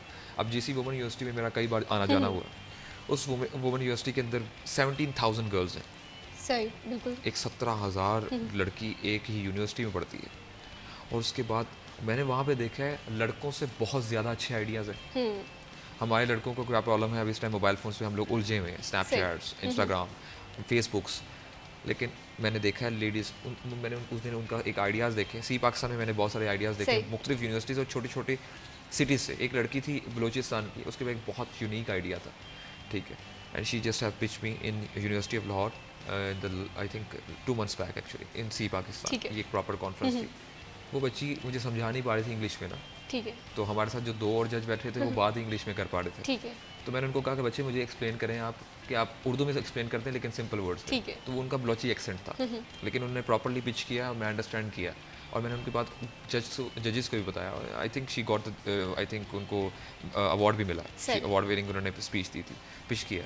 तो मैं हमेशा कहता हूँ बच्चों को भी खास तौर पे काइंडली अपने आपको कन्वे नहीं करना आता, कम्युनिकेशन गैप भी बहुत बड़ा बिल्कुल। प्रॉब्लम है, ये सबसे बड़ा प्रॉब्लम कहा जाता हूँ। बिल्कुल प्रेजेंट नहीं करना नहीं आता। और अक्सर ऐसा होता है कि हमारे पास बहुत बहुत टैलेंटेड लोग होते बहुत हैं, talented। लेकिन जब वो कहीं स्टेज पे आते हैं, कहीं पर डाइस पे आते हैं, तो वो बिल्कुल ज़ीरो हो जाते हैं। इवन यू कांट इमेजिन, मैंने कई कंट्रीज ट्रैवल किया है, कई ऐसे मेरे कई दोस्त भी ऐसे हैं, यहाँ पे 900 हज़ार नंबर लेने वाले बच्चे बाहर के मुल्क में जाके ना जॉब्स कर रहे हैं, और वो भी आज जैसे आपने शुरू में बात की थी कि मैकडॉनल्ड्स, KFC, बिल्कुल। इस तरह की जगहों पे हमें छोटी जगह पे जॉब करने की आदत पड़ गई है बाहर जाके भी। मैं ये कहता हूँ कि बाहर काम करने के बजाय सिर्फ थोड़ा सा क्या करें, ऑनलाइन रिसर्च अच्छी करें, रिसर्च वर्क आपका बहुत अच्छा होना चाहिए। आप यहाँ बैठ के बाहर की करेंसी कमा सकते हैं, बहुत इजीली कमा सकते हैं। अब कई बार कहते हैं लोग, मुझे कई बार पूछते हैं कि सर फ्रीलांसिंग नेटवर्क भी आजकल VPNs के बगैर नहीं चलता। मैं कहा सर उसकी भी ज़रूरत नहीं है, आप सेल्स नेविगेटर लिंक्डइन सही, उस पर काम करें, सेल्स नेविगेटर पे। हमें मुझे भी बहुत सारे आते हैं, बहुत सारे बच्चे हमें रिक्वेस्ट भेजते हैं, सही। रिक्वेस्ट कनेक्शंस बनाते हैं, कनेक्शंस के बाद हमें पिच करते हैं अपनी चीज़ें। मैं सबकी पिचेस पढ़ता हूँ, ठीक है, और देखता हूँ कि शायद कोई मुझे एक अच्छी चीज़ मिल जाए जिसको मैं उठा लूँ। बिल्कुल इसी तरह से है। और ये चेंज के हवाले से हम बात कर रहे थे कि स्टार्टअप के हवाले से कौन कौन से इनिशिएटिव ज़रूरी हैं। आई होप सो कि आप लोगों के लिए बहुत ज़्यादा इन्फॉर्मेटिव रहे होंगे। और अगर आप अभी भी सोच रहे हैं कि स्टार्टअप करना है, एंटरप्रेन्योरशिप की तरफ आना है, तो आज से ही डिसीजन लें। बहुत शुक्रिया Jahangir Ashraf for joining us in this program. बहुत शुक्रिया डॉक्टर साहिब, Thank you। आपने हमारे प्रोग्राम को वक्त दिया। अगर स्टार्टअप के हवाले से बात करें और हम बात करें इनोवेशन के हवाले से, तो आइडियाज़ बिकते हैं, लेकिन कोशिश ये करें कि कॉपी पेस्ट ना करें, थोड़े से इनोवेशन लेकर आएँ। और जब हम कंसिस्टेंसी से काम करते हैं, हार्ड वर्क से काम करते हैं, तो किस्मत हमारे साथ चल रही होती है, बस चैलेंजेस का सामना करने की ज़रूरत होती है। यहाँ पर वक्त हुआ एक छोटी सी ब्रेक का, कहीं मत जाइए, हमारे साथ रहिए।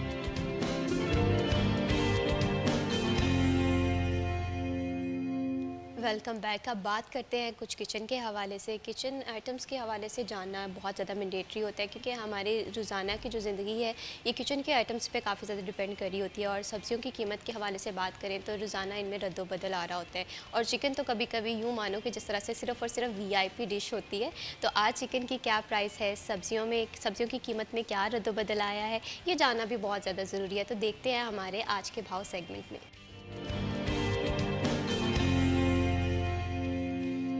फसी नकवी हमारे साथ मौजूद हैं। फसी नकवी, बताइएगा कि क्या आप मार्केट में सिचुएशन देख रहे हैं फलों और सब्जियों की कीमतों को लेकर? जी बिल्कुल, फैसलाबाद मार्केट कमेटी की जानिब से बरोज़ मंगल की रेट जारी कर दी गई है। ब्रायलर मुर्गी का गोश्त 10 रुपये सस्ता होने के बाद 500 से 490 रुपये हो चुका है, जबकि अंडे फार्मी 1 रुपये महंगे होते ही 310 से 311 रुपये हो चुके हैं। आलू का चाचल का साब का कीमत 80 रुपये फ़ी किलो पर कायम है। प्याज 3 रुपये इजाफे के बाद 65 से 68 रुपये हो चुके हैं। इसी तरह टमाटर 2 रुपये इजाफे के बाद 138 से 140 रुपये हो चुका है, जबकि अदरक चाइना 420 रुपये फ़ी किलो पर कायम है। लहसुन हरनाई 260 रुपये फ़ी किलो पर कायम है। सब्ज़ी मिर्च 10 रुपये इजाफे के बाद 110 120 रुपये हो चुकी है। फूल गोभी 10 रुपये इजाफे के बाद 150 160 रुपये हो चुके हैं। और इसी तरह बंद गोभी बगैर रद्दबदल के 120 रुपये फ़ी किलो पर कायम है। घिया का तो 10 रुपये इजाफे के बाद 110 120 रुपये है, जबकि बैंगन बगैर रद्दबदल के 100 रुपये फ़ी किलो पर कायम है। खीरे 5 रुपये इजाफे के बाद 55 से 60 रुपये हो चुके हैं। मटर साहब का कीमत 310 रुपये पर कायम है। शिमला मिर्च 180 रुपये फ़ी किलो पर कायम है। गाजर 140 रुपये फ़ी किलो पर कायम है। अरबी 80 रुपये फ़ी किलो पर कायम है। फलों में देखा जाए तो सेब 250 रुपये फ़ी किलो पर कायम है, जबकि केला 120 रुपये फ़ी दर्जन पर बरकरार है। आम चौंसा 280 रुपये फ़ी किलो पर कायम है। अंगूर गोला 220 रुपये, अनार देसी 310 रुपये, जबकि चकोतरा 125 रुपये फ़ी किलो पर कायम है। देखा जाए तो फल और सब्जियों की कीमतों में रद्दबदल रिकॉर्ड हुआ है, जबकि ब्रायलर मुर्गी का गोश्त सस्ता हुआ है। जी। बहुत शुक्रिया फसी नकवी तफसीलात से आगाह करने के लिए। अब बात करते हैं फैसलाबाद की डेवलपमेंट के हवाले से। और झाल पुल फैसलाबाद का एक पुराना और अहम और मसरूफ़ तरीन पुल है, जहाँ पर शहरियों की आमदोरफ्त भी है और ट्रैफिक के बहाव को कंट्रोल करने के लिए भी इस पुल को इस्तेमाल किया जाता है। लेकिन इसकी तामीर व मरम्मत का मसला बहुत पुराना था, जिसकी वजह से शहरियों को अक्सर औकात मुश्किलात का सामना करना पड़ता था। ट्रैफिक की सूरत हाल भी हमें काफ़ी हद तक मुतासिर दिखाई देती थी। फाइनली अब इस ब्रिज पे काम होना शुरू हो गया है। फर्दर क्या तफसीलात है, इस पर बात करने के लिए हमें ज्वाइन किया है नुमाइंदा सिटी 41 इमरान असलम ने। जी इमरान असलम, बताइएगा क्या तफसीलात है। इमरान असलम हमारे साथ मौजूद हैं। इमरान असलम, बताइएगा कि झाल पुल के हवाले से बात करें तो फैसलाबाद का पुराना और एक अहम पुल है, तो इस पे काम शुरू हो गया है, क्या तफसीलात आप देख रहे हैं, कब तक ये काम कंप्लीट होगा? इमरान असलम, आपको मेरी आवाज़ आ रही है? इमरान असलम से हम रब्ता करने की कोशिश कर रहे हैं। इमरान असलम, बताइएगा कि क्या तफसीलात आप देख रहे हैं। झाल पुल एक पुराना और पुल जी है। बिल्कुल नवीश, ये फैसलाबाद में जो ज्वाइंट की तब्दीली का जो स्कीम है, इस हवाले से अभी दोबारा से काम शुरू कर दिया गया है। 7 करोड़ 44 लाख की लागत से फैसलाबाद में जो जाल फ्लाईओवर है, चूँकि ये ज्वाइंट उखड़ चुके थे और MND की जानब से बड़ी ऑब्जर्वेशन लगाई गई थी कि अगर ज्वाइंट उखड़ जाती है तो पुल के दरमियान जो रास्ता है वो खत्म हो सकता है। ऐसे में C41 की टीम ने गाय बगाए निशानदी की, जिस पर जो है कमिश्नर और महकमा मवासलात की जानब से नोटिस दिया गया। अभी इसको 3 माह के लिए बंद किया गया है। पहले एक साइड से काम शुरू किया जा रहा है, जो सत्याना रोड वाली साइड है, उसके हवाले से मुतबादिल ट्रैफिक के रूट भी दिए गए हैं। अगर कोई सुंदी रोड की तरफ से आ रहा है, वो डिस्पोर्ट रोड को इस्तेमाल करते हुए स्टेशन चौक तक पहुंच सकता है। अगर कोई सत्याना रोड से आ रहा है, वो अब्दुल्लापुर इस तरह सलीमी चौक को इस्तेमाल करते हुए स्टेशन चौक तक पहुंच सकता है। जो शहर की तरफ से जाने वाली ट्रैफिक है, उसके मुतबादिल भी रूट दिए गए हैं और ये 3 माह में काम मुकम्मल किया जाएगा। दिसंबर तक ये बंद है और जिस पर 7 करोड़ लागत आएगी। महकमा हाईवे फैसलाबाद रोड कंस्ट्रक्शन का काम कर रहा है और ज्वाइंट की तब्दीली क्योंकि इससे पहले मल्टीपुल की रीकारपेटिंग की थी, अभी जाल फ्लाईओवर की गई। तो फैसलाबाद में रोजाना सैकड़ों हजारों की तादाद में ये ट्रैफिक के लिए जो पुल है वो इस्तेमाल हो रहा है और ऐसे में इनके ज्वाइंट उखड़ जाना, जो गाड़ियों के जो रिम है, टायर हैं, पंक्चर हो जाते थे और बड़ा नुकसान होता था। अभी 3 माह के लिए इस पर 7 करोड़ की लागत से महकमा हाईवे फैसलाबाद इसको मुकम्मल करेगा। तो बड़ा एक अच्छा डेवलपमेंट सेक्टर के लिए एग्जाम है कि फैसलाबाद में यहाँ पर बढ़ती हुई ट्रैफिक है, वहीं उसके पेश नज़र डेवलपमेंट स्कीमों को परवान कराने के लिए रोड सेक्टर की जो स्कीमें हैं उस पर काम शुरू किया जा रहा है। तो ये जाल फ्लाईओवर का जो शहरियों के हवाले से 3 माह के लिए बंद रखा जा रहा है। इमरान असलम, ये भी बताइएगा कि जो ट्रैफिक इससे पहले झाल पुल से गुजरी थी, उनके लिए अल्टरनेट रूट्स आपने बताया प्लान कर चुके हैं, क्या शहरियों को इस हवाले से नॉलेज है या मुश्किलात का सामना करना पड़ रहा है?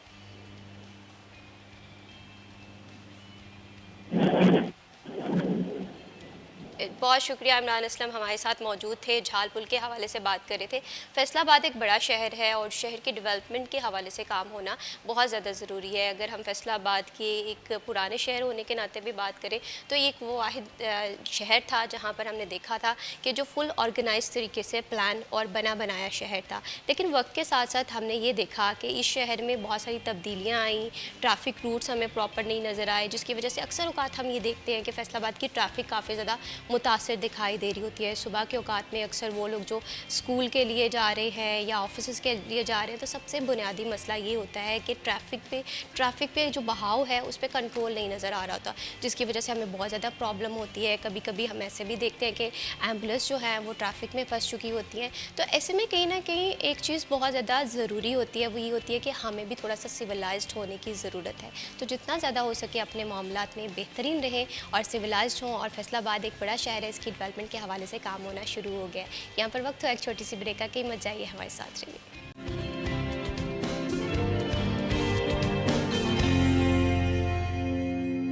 Welcome back. अब बात करते हैं फ़न मुसव्वरी के हवाले से या पेंटिंग के टैलेंट के अंदर के हवाले से।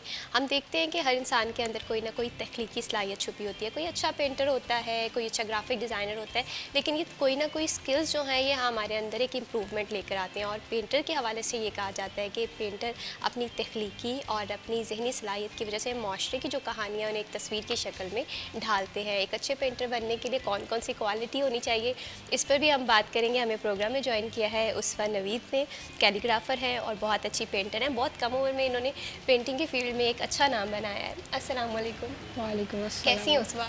अल्हम्दुलिल्लाह, अल्लाह का शुक्र। आप बताएं। अल्हम्दुलिल्लाह मैं बिल्कुल ठीक हूँ। Thank you so much Usfa for joining us in this program. उसको सबसे पहले मुझे ये बताएं कि पेंटिंग अगर हम देखें ना कि एक आर्ट है, लेकिन इसके साथ साथ उन लोगों के लिए तो थोड़ा मुश्किल होता है कि जिन्हें पेंटिंग करनी आती नहीं है। आपने किस उम्र में पेंटिंग का आगाज़ किया सीखना? बेसिकली मुझे बचपन से पेंटिंग में इंटरेस्ट था और मैं बचपन से पेंटिंग करती आ रही हूँ। तो बाबा तो चाहते थे कि मैं डॉक्टर बनूँ, लेकिन मैंने ज़िद करके ये जो है फील्ड ज्वाइन की और अल्हम्दुलिल्लाह इस फील्ड में मैं काफ़ी सक्सेसफुल रही हूँ। तो बचपन से ही था ऑब्वियसली शौक़ और अल्हम्दुलिल्लाह पूरा हो रहा है। अब बिल्कुल इसी तरह से आपने शौक़ और अपने ख्वाबों पे मैं ये सोचती हूँ कम्प्रोमाइज़ नहीं करना चाहिए, और आपके पेरेंट्स को भी हैट्स ऑफ कि उन्होंने आपके इस शौक़ को समझा, देखा। और जाहिर सी बात है डॉक्टर भी एक अच्छी फील्ड है, लेकिन पेंटर आप एटलीस्ट वो कर रही हैं जो आप करना चाह रही थी। आपकी मैं भी पेंटिंग्स वगैरह देख रही थी, आई एम वेरी इंस्पायर्ड। मुझे ये बताइएगा कि अगर हम पेंटिंग के हवाले से देखें तो एक अच्छे पेंटर के पास तख्लीकी सलाहियत ज़्यादा होनी चाहिए कि वो इर्द गिर्द से बस इंस्पिरेशन ले किसी पेंटर से, तो बेस्ट क्या रहता है? देखें, अकॉर्डिंग टू माय पर्सपेक्टिव मुझे ऐसा लगता है कि रेदर देन डैट कि हम किसी और के पॉइंट ऑफ व्यू से या इर्द गिर्द की बातों से या इर्द गिर्द के माहौल को देखते हुए अपना काम ना निकालें या किसी के कॉम्प्लीमेंट्स के अकॉर्डिंग काम ना करें। एक आर्टिस्ट जो होता है ना, उसकी कोई लिमिटेशन नहीं होती, उसे कोई बाउंड नहीं कर सकता। और अल्लाह ताला ने भी इंसान के अंदर जो है ये सलाहियत रखी हुई है कि हमें कुदरती तौर पे अल्लाह ताला ने क्रिएटिव बनाया हुआ है। और अल्लाह ताला ने भी कहा है कि अपने जो पैदा होने का मकसद है वो तलाश करना चाहिए हर इंसान को। तो मैं भी बेसिकली फ़िलहाल वही कर रही हूँ। बिल्कुल अपना मकसद तलाश करना बहुत ज़्यादा ज़रूरी है। उस वक्त की पेंटिंग्स हमारे साथ सेट पे भी मौजूद हैं। ये बहुत प्यारी पेंटिंग है। उस वक्त मैं इस चीज़ को समझ रही थी कि ये शायद कोई एआई, ठीक है, इस आर्ट को मिक्स किया गया है और थोड़ा सा रोबोटिक सेंस इसमें यूज़ की गई है। इस आर्ट के हवाले से थोड़ा सा बताइएगा, ये इसे क्या कहते हैं अगर हम आसान लफ्ज़ों में, क्योंकि हमें पेंटिंग से उस तरह से बेसिक्स भी शायद नहीं मुझे पता होंगी, तो इस हवाले से बताइएगा। इसका अगर बेसिकली मैं आपको कॉन्सेप्ट बताऊँ ना, साइड पे मेरा पोर्ट्रेट है और इधर जो है वो एक रोबोटिक मैकेनिज्म टाइप मैंने बनाया हुआ है। तो जिस तरह एआई आजकल इतना ज़्यादा चल रहा है कि इंसानों का हर काम जो है ना वो एआई के थ्रू हो रहा है। इवन हम प्रॉम्प्ट्स देते हैं तो वो इमेज जनरेट हो जाती है। तो इस वजह से जो आजकल के आर्टिस्ट हैं या जो ज़्यादातर हाथ से काम करने वाले हैं, जैसे खताती करने वाले हैं या हम ब्रश के साथ काम करते हैं, जैसे मेरी टेक्निक है स्क्रिबलिंग में, तो उन्हें फिर इस तरह मुश्किल पेश आती है कि यार हम इतने दिन लगा के या इतने घंटे लगा के काम करते हैं और इन्होंने प्रॉम्प्ट डाला है और इमेज जनरेट हो गई है। तो मैं उसको रिप्रेजेंट करना चाह रही हूँ कि डे बाय डे हम एआई की तरफ ज़्यादा जा रहे हैं रेदर देन डैट कि हम खुद पे बिलीव रखें और हम खुद इससे भी ज़्यादा अच्छा काम निकाल सकते हैं अगर हम एआई से थोड़ा सा बाहर आ जाएं, स्क्रीन से थोड़ा सा बाहर आ जाएं। बिल्कुल इसी तरह से है। और अगर हम आर्ट्स के हवाले से बात करें या आर्ट के हवाले से बात करें, मैं ये सोचती हूँ कि ये बहुत खूबसूरत फील्ड है। आप अपने ख्यालात को रंगों की शक्ल दे रहे होते हैं, आप कुदरत से बड़ा इंस्पायर हो रहे होते हैं। और साथ ही साथ एक तरफ हम बात करते हैं ना, जैसे अभी आपने बात की कि हम स्क्रीन में इतने घुस गए हैं, तो हम कहीं ना कहीं अपनी सराउंडिंग से उस तरह से अवेयर नहीं हो पाते हैं। तो मुझे थोड़ा सा ये भी बताइए कि जब हम पेंटिंग कर रहे होते हैं, जैसे रिबोटिक्स के हवाले से अगर आसान लफ्ज़ों में हम कहें, तो हमें कलर स्कीम किस तरह से रखनी चाहिए, और इस तरह से अगर हम नेचर की पेंटिंग कर रहे हैं या नेचर वाइज पेंटिंग कर रहे हैं, पोर्ट्रेट बना रहे हैं, तो कौन कौन सी चीज़ें, जाहिर सी बात है ये पेंटिंग में एक वेरिएशंस हैं, हर वेरिएशंस की अपनी रिक्वायरमेंट्स हैं, तो वन बाय वन थोड़ा सा बताइएगा उन लोगों के लिए जो कि इस फील्ड में नए हैं। एक आर्टिस्ट के लिए जो बेसिक टेक्निक्स होती हैं ना कलर्स के हवाले से, पहले तो बेसिक कलर स्कीम को समझना सब आर्टिस्ट के लिए ज़रूरी है या बिगिनर्स के लिए ज़रूरी है। लेकिन अगर आप नेचर पेंटिंग कर रहे हैं, आप कैलीग्राफी कर रहे हैं, आप पोर्ट्रेट में जा रहे हैं, आप मैकेनिज़्म वाली आर्ट कर रहे हैं, आप कॉन्सेप्चुअल आर्ट कर रहे हैं, आप स्कल्पचर में काम कर रहे हैं, ये एक आर्टिस्ट के माइंडसेट पे भी डिपेंड करता है कि वो अपने कॉन्सेप्ट के अकॉर्डिंग कौन सी कलर स्कीम यूज़ कर रहा है। सही। लेकिन अगर हम कह लें कि वो वाला कमीशन वर्क कर रहे हैं, तो फिर हमें वो कस्टमर के अकॉर्डिंग करके देना पड़ता है, जैसा वो कहता है वैसा करके देना। सही। और अगर हम आज के ट्रेंड्स के हवाले से बात करें ना, हर फील्ड के ट्रेंड्स बदलते हैं, ठीक है। जी। और क्या पेंटिंग्स के भी तकाजे बदल रहे हैं, ट्रेंड चेंज हो रहे हैं? अगर आज के ट्रेंड्स के हवाले से बात करें तो कौन सी पेंटिंग ज़्यादा ट्रेंडिंग में चल रही है? इस टाइम ज़्यादातर जो है ना वो, मुझे ऐसा लगता है कि खताती ज़्यादातर सही। चल रही है, कुफिक कैलीग्राफी और सुलुस, और इसके अलावा पोर्ट्रेचर आर्ट जो है वो ज़्यादा चल रही है। सही। और हर फील्ड जो है वो अपने रंग भी बदलती है, तकाज़े भी बदलती है। बस वो लोग जो इस फील्ड में नए हैं या इस फील्ड में आना चाहते हैं, उन्हें इन सारे तकाज़ों का पता होना चाहिए, उन्हें ट्रेंड्स का पता होना चाहिए। Yeah. और एक अच्छा पेंटर होने की हैसियत से उसका आप क्या सजेस्ट करती हैं कि जब भी पेंटिंग बनाएं, जाहिर सी बात है अभी बहुत सारे ऐसे लोग भी, जिस तरह आपने बहुत कम उम्र से आगाज़ किया है, अभी छोटे बच्चे होंगे वो देखते होंगे कि हमें पेंटिंग करना है, या नए लोग हैं जो इस शौक़ को अडॉप्ट करना चाहते हैं, तो वो कौन कौन सी गलतियाँ करने से अपने आप को बचाएं अगर वो अच्छे पेंटर बनना चाहते हैं? बेसिकली मुझे ऐसा लगता है कि मेरी इस जर्नी में ना, ड्यूरिंग द डिग्री, सबसे बड़ी गलती एक स्टूडेंट होने के नाते हम ये कर जाते हैं कि हमें जैसे टीचर समझा रहे होते हैं ना कॉन्सेप्ट का, पेंटिंग के कॉन्सेप्ट का, हम तब उनका मतलब कह रहे हैं कि उनकी बात नहीं सुन रहे होते गौर से। हालांकि वो बड़ी बेशकीमती बात होती है। बहुत सारी बातें ऐसी हैं जो मुझे मैम की याद आ रही हैं। सही। तो सबसे पहले तो टीचर्स को कभी निगलेक्ट नहीं करना चाहिए इस मामले में, क्योंकि जो एक टीचर आपके अंदर जो देख रहा होता है ना सलाहियत के, यार इसके अंदर ये लाइट है, ये स्पार्क है, ये बंदा ये कर सकता है, तो वो आपको खुद को भी नहीं नज़र आ रहा होता। सही। टीचर्स भी बिल्कुल पेरेंट्स की तरह ही होते हैं, वो भी आपके साथ उतने ही लॉयल होते हैं। तो टीचर्स की बात तो सबसे पहले माननी चाहिए। ठीक है। फिर उसके बाद ये कि बहुत ज़्यादा काम का प्रेशर नहीं लेना चाहिए। And the third thing is that, मैं ये कहूँगी कि अगर आपकी फैमिली की तरफ से इश्यूज़ आ रहे हैं या कोई डोमेस्टिकल इश्यूज़ हैं या आपको प्रेशराइज़ किया जा रहा है कि आप अपने इस फ़न को छोड़ दें, तो आप ये गलती कभी भी ना कीजिएगा कि आप इसको छोड़ दें, क्योंकि मेरे ख्याल से एक आर्टिस्ट की ना रूह होती है अपने काम के अंदर। बिल्कुल। अगर वो ये छोड़ देगा ना तो फिर कुछ भी नहीं रहेगा उसके पास। बिल्कुल, आर्टिस्ट की पहचान होती है उसकी पेंटिंग्स। अगर सेम इसी तरह से अगर एक सिंगर है, वो सिंगर बनना चाहता है, और मैं ये सोचती हूँ कि अगर आप अपने पैशन पे, अपने करियर पे गिव अप कर देते हैं ना, वक्ती तौर पे तो आपको लग रहा होता है कि बहुत अच्छा हो गया, मुझे एक नई फील्ड मिल गई, लेकिन जो ज़िंदगी भर का रिग्रेट है ना, वो आपके साथ चल रहा होता है। तो मुझे उस वक्त ये भी बताइएगा कि जैसे आपने कहा कि टीचर्स को फॉलो करें, आपकी जो तालीम है वो भी पेंटिंग के हवाले से है, तो कहीं ना कहीं आप ये सोचते हैं कि जो हमारा आर्टिस्ट है वो हमारी सोसाइटी की आंखें भी होते हैं, वो अपनी तस्वीरों के ज़रिए हमारी सोसाइटी की जो माशरती बुराइयां हैं उन्हें भी हाईलाइट कर रहा होता है, हमारी सोसाइटी की खूबसूरती भी दिखा रहा होता है। एग्जैक्टली ऐसे ही है। एक आर्टिस्ट जो है वो सोसाइटी की नेगेटिविटी को भी रिप्रेजेंट कर रहा होता है। ये तो मैं इस पे ये कहूँगी कि जो ये हर एक का अपना नज़रिया होता है, अपना पर्सपेक्टिव होता है, अपना एक देखने का अंदाज़ होता है कि हमारा ध्यान किस चीज़ पे ज़्यादा है।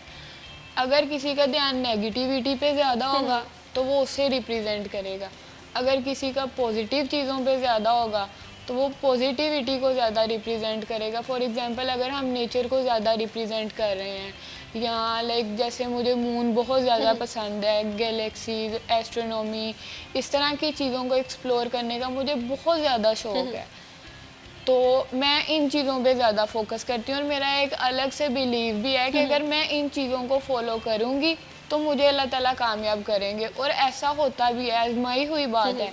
तो मेरे ख्याल से हर आर्टिस्ट को ना ज़्यादातर पॉजिटिव चीज़ों पे काम करना चाहिए रेदर देन डैट कि वो नेगेटिविटी को रिप्रेजेंट करें। बिल्कुल इसी तरह से, और जितना ज़्यादा खूबसूरत हम अपनी तस्वीरों के थ्रू हमारे माशरे का इमेज दिखाएंगे, पॉजिटिविटी बढ़ेगी।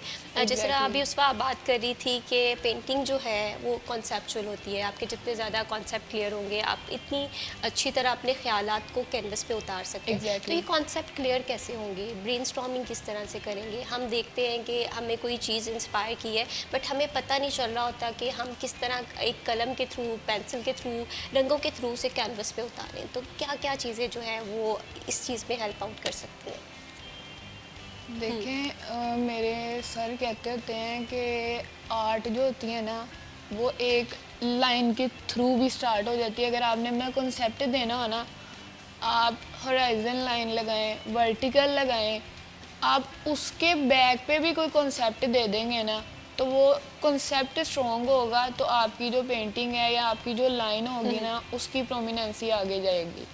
ठीक है, तो आगे मुझे भूल गया। बहुत सारी चीज़ें जो है ना पेंटिंग में इंसान को हेल्प आउट करती है, कॉन्सेप्ट क्लियर होने चाहिए। तो उसका बहुत अच्छा लगा आपसे गुफ्तगू करके, और वो लोग जो कि पेंटिंग में आना चाह रहे हैं और वो चाहते हैं कि फ़न मुसव्वरी को आगे बढ़ाएं, तो ये ऐसी छोटी छोटी सी चीज़ें ना उन्हें बहुत हेल्प करती है। Thank you so much for joining us in this programme.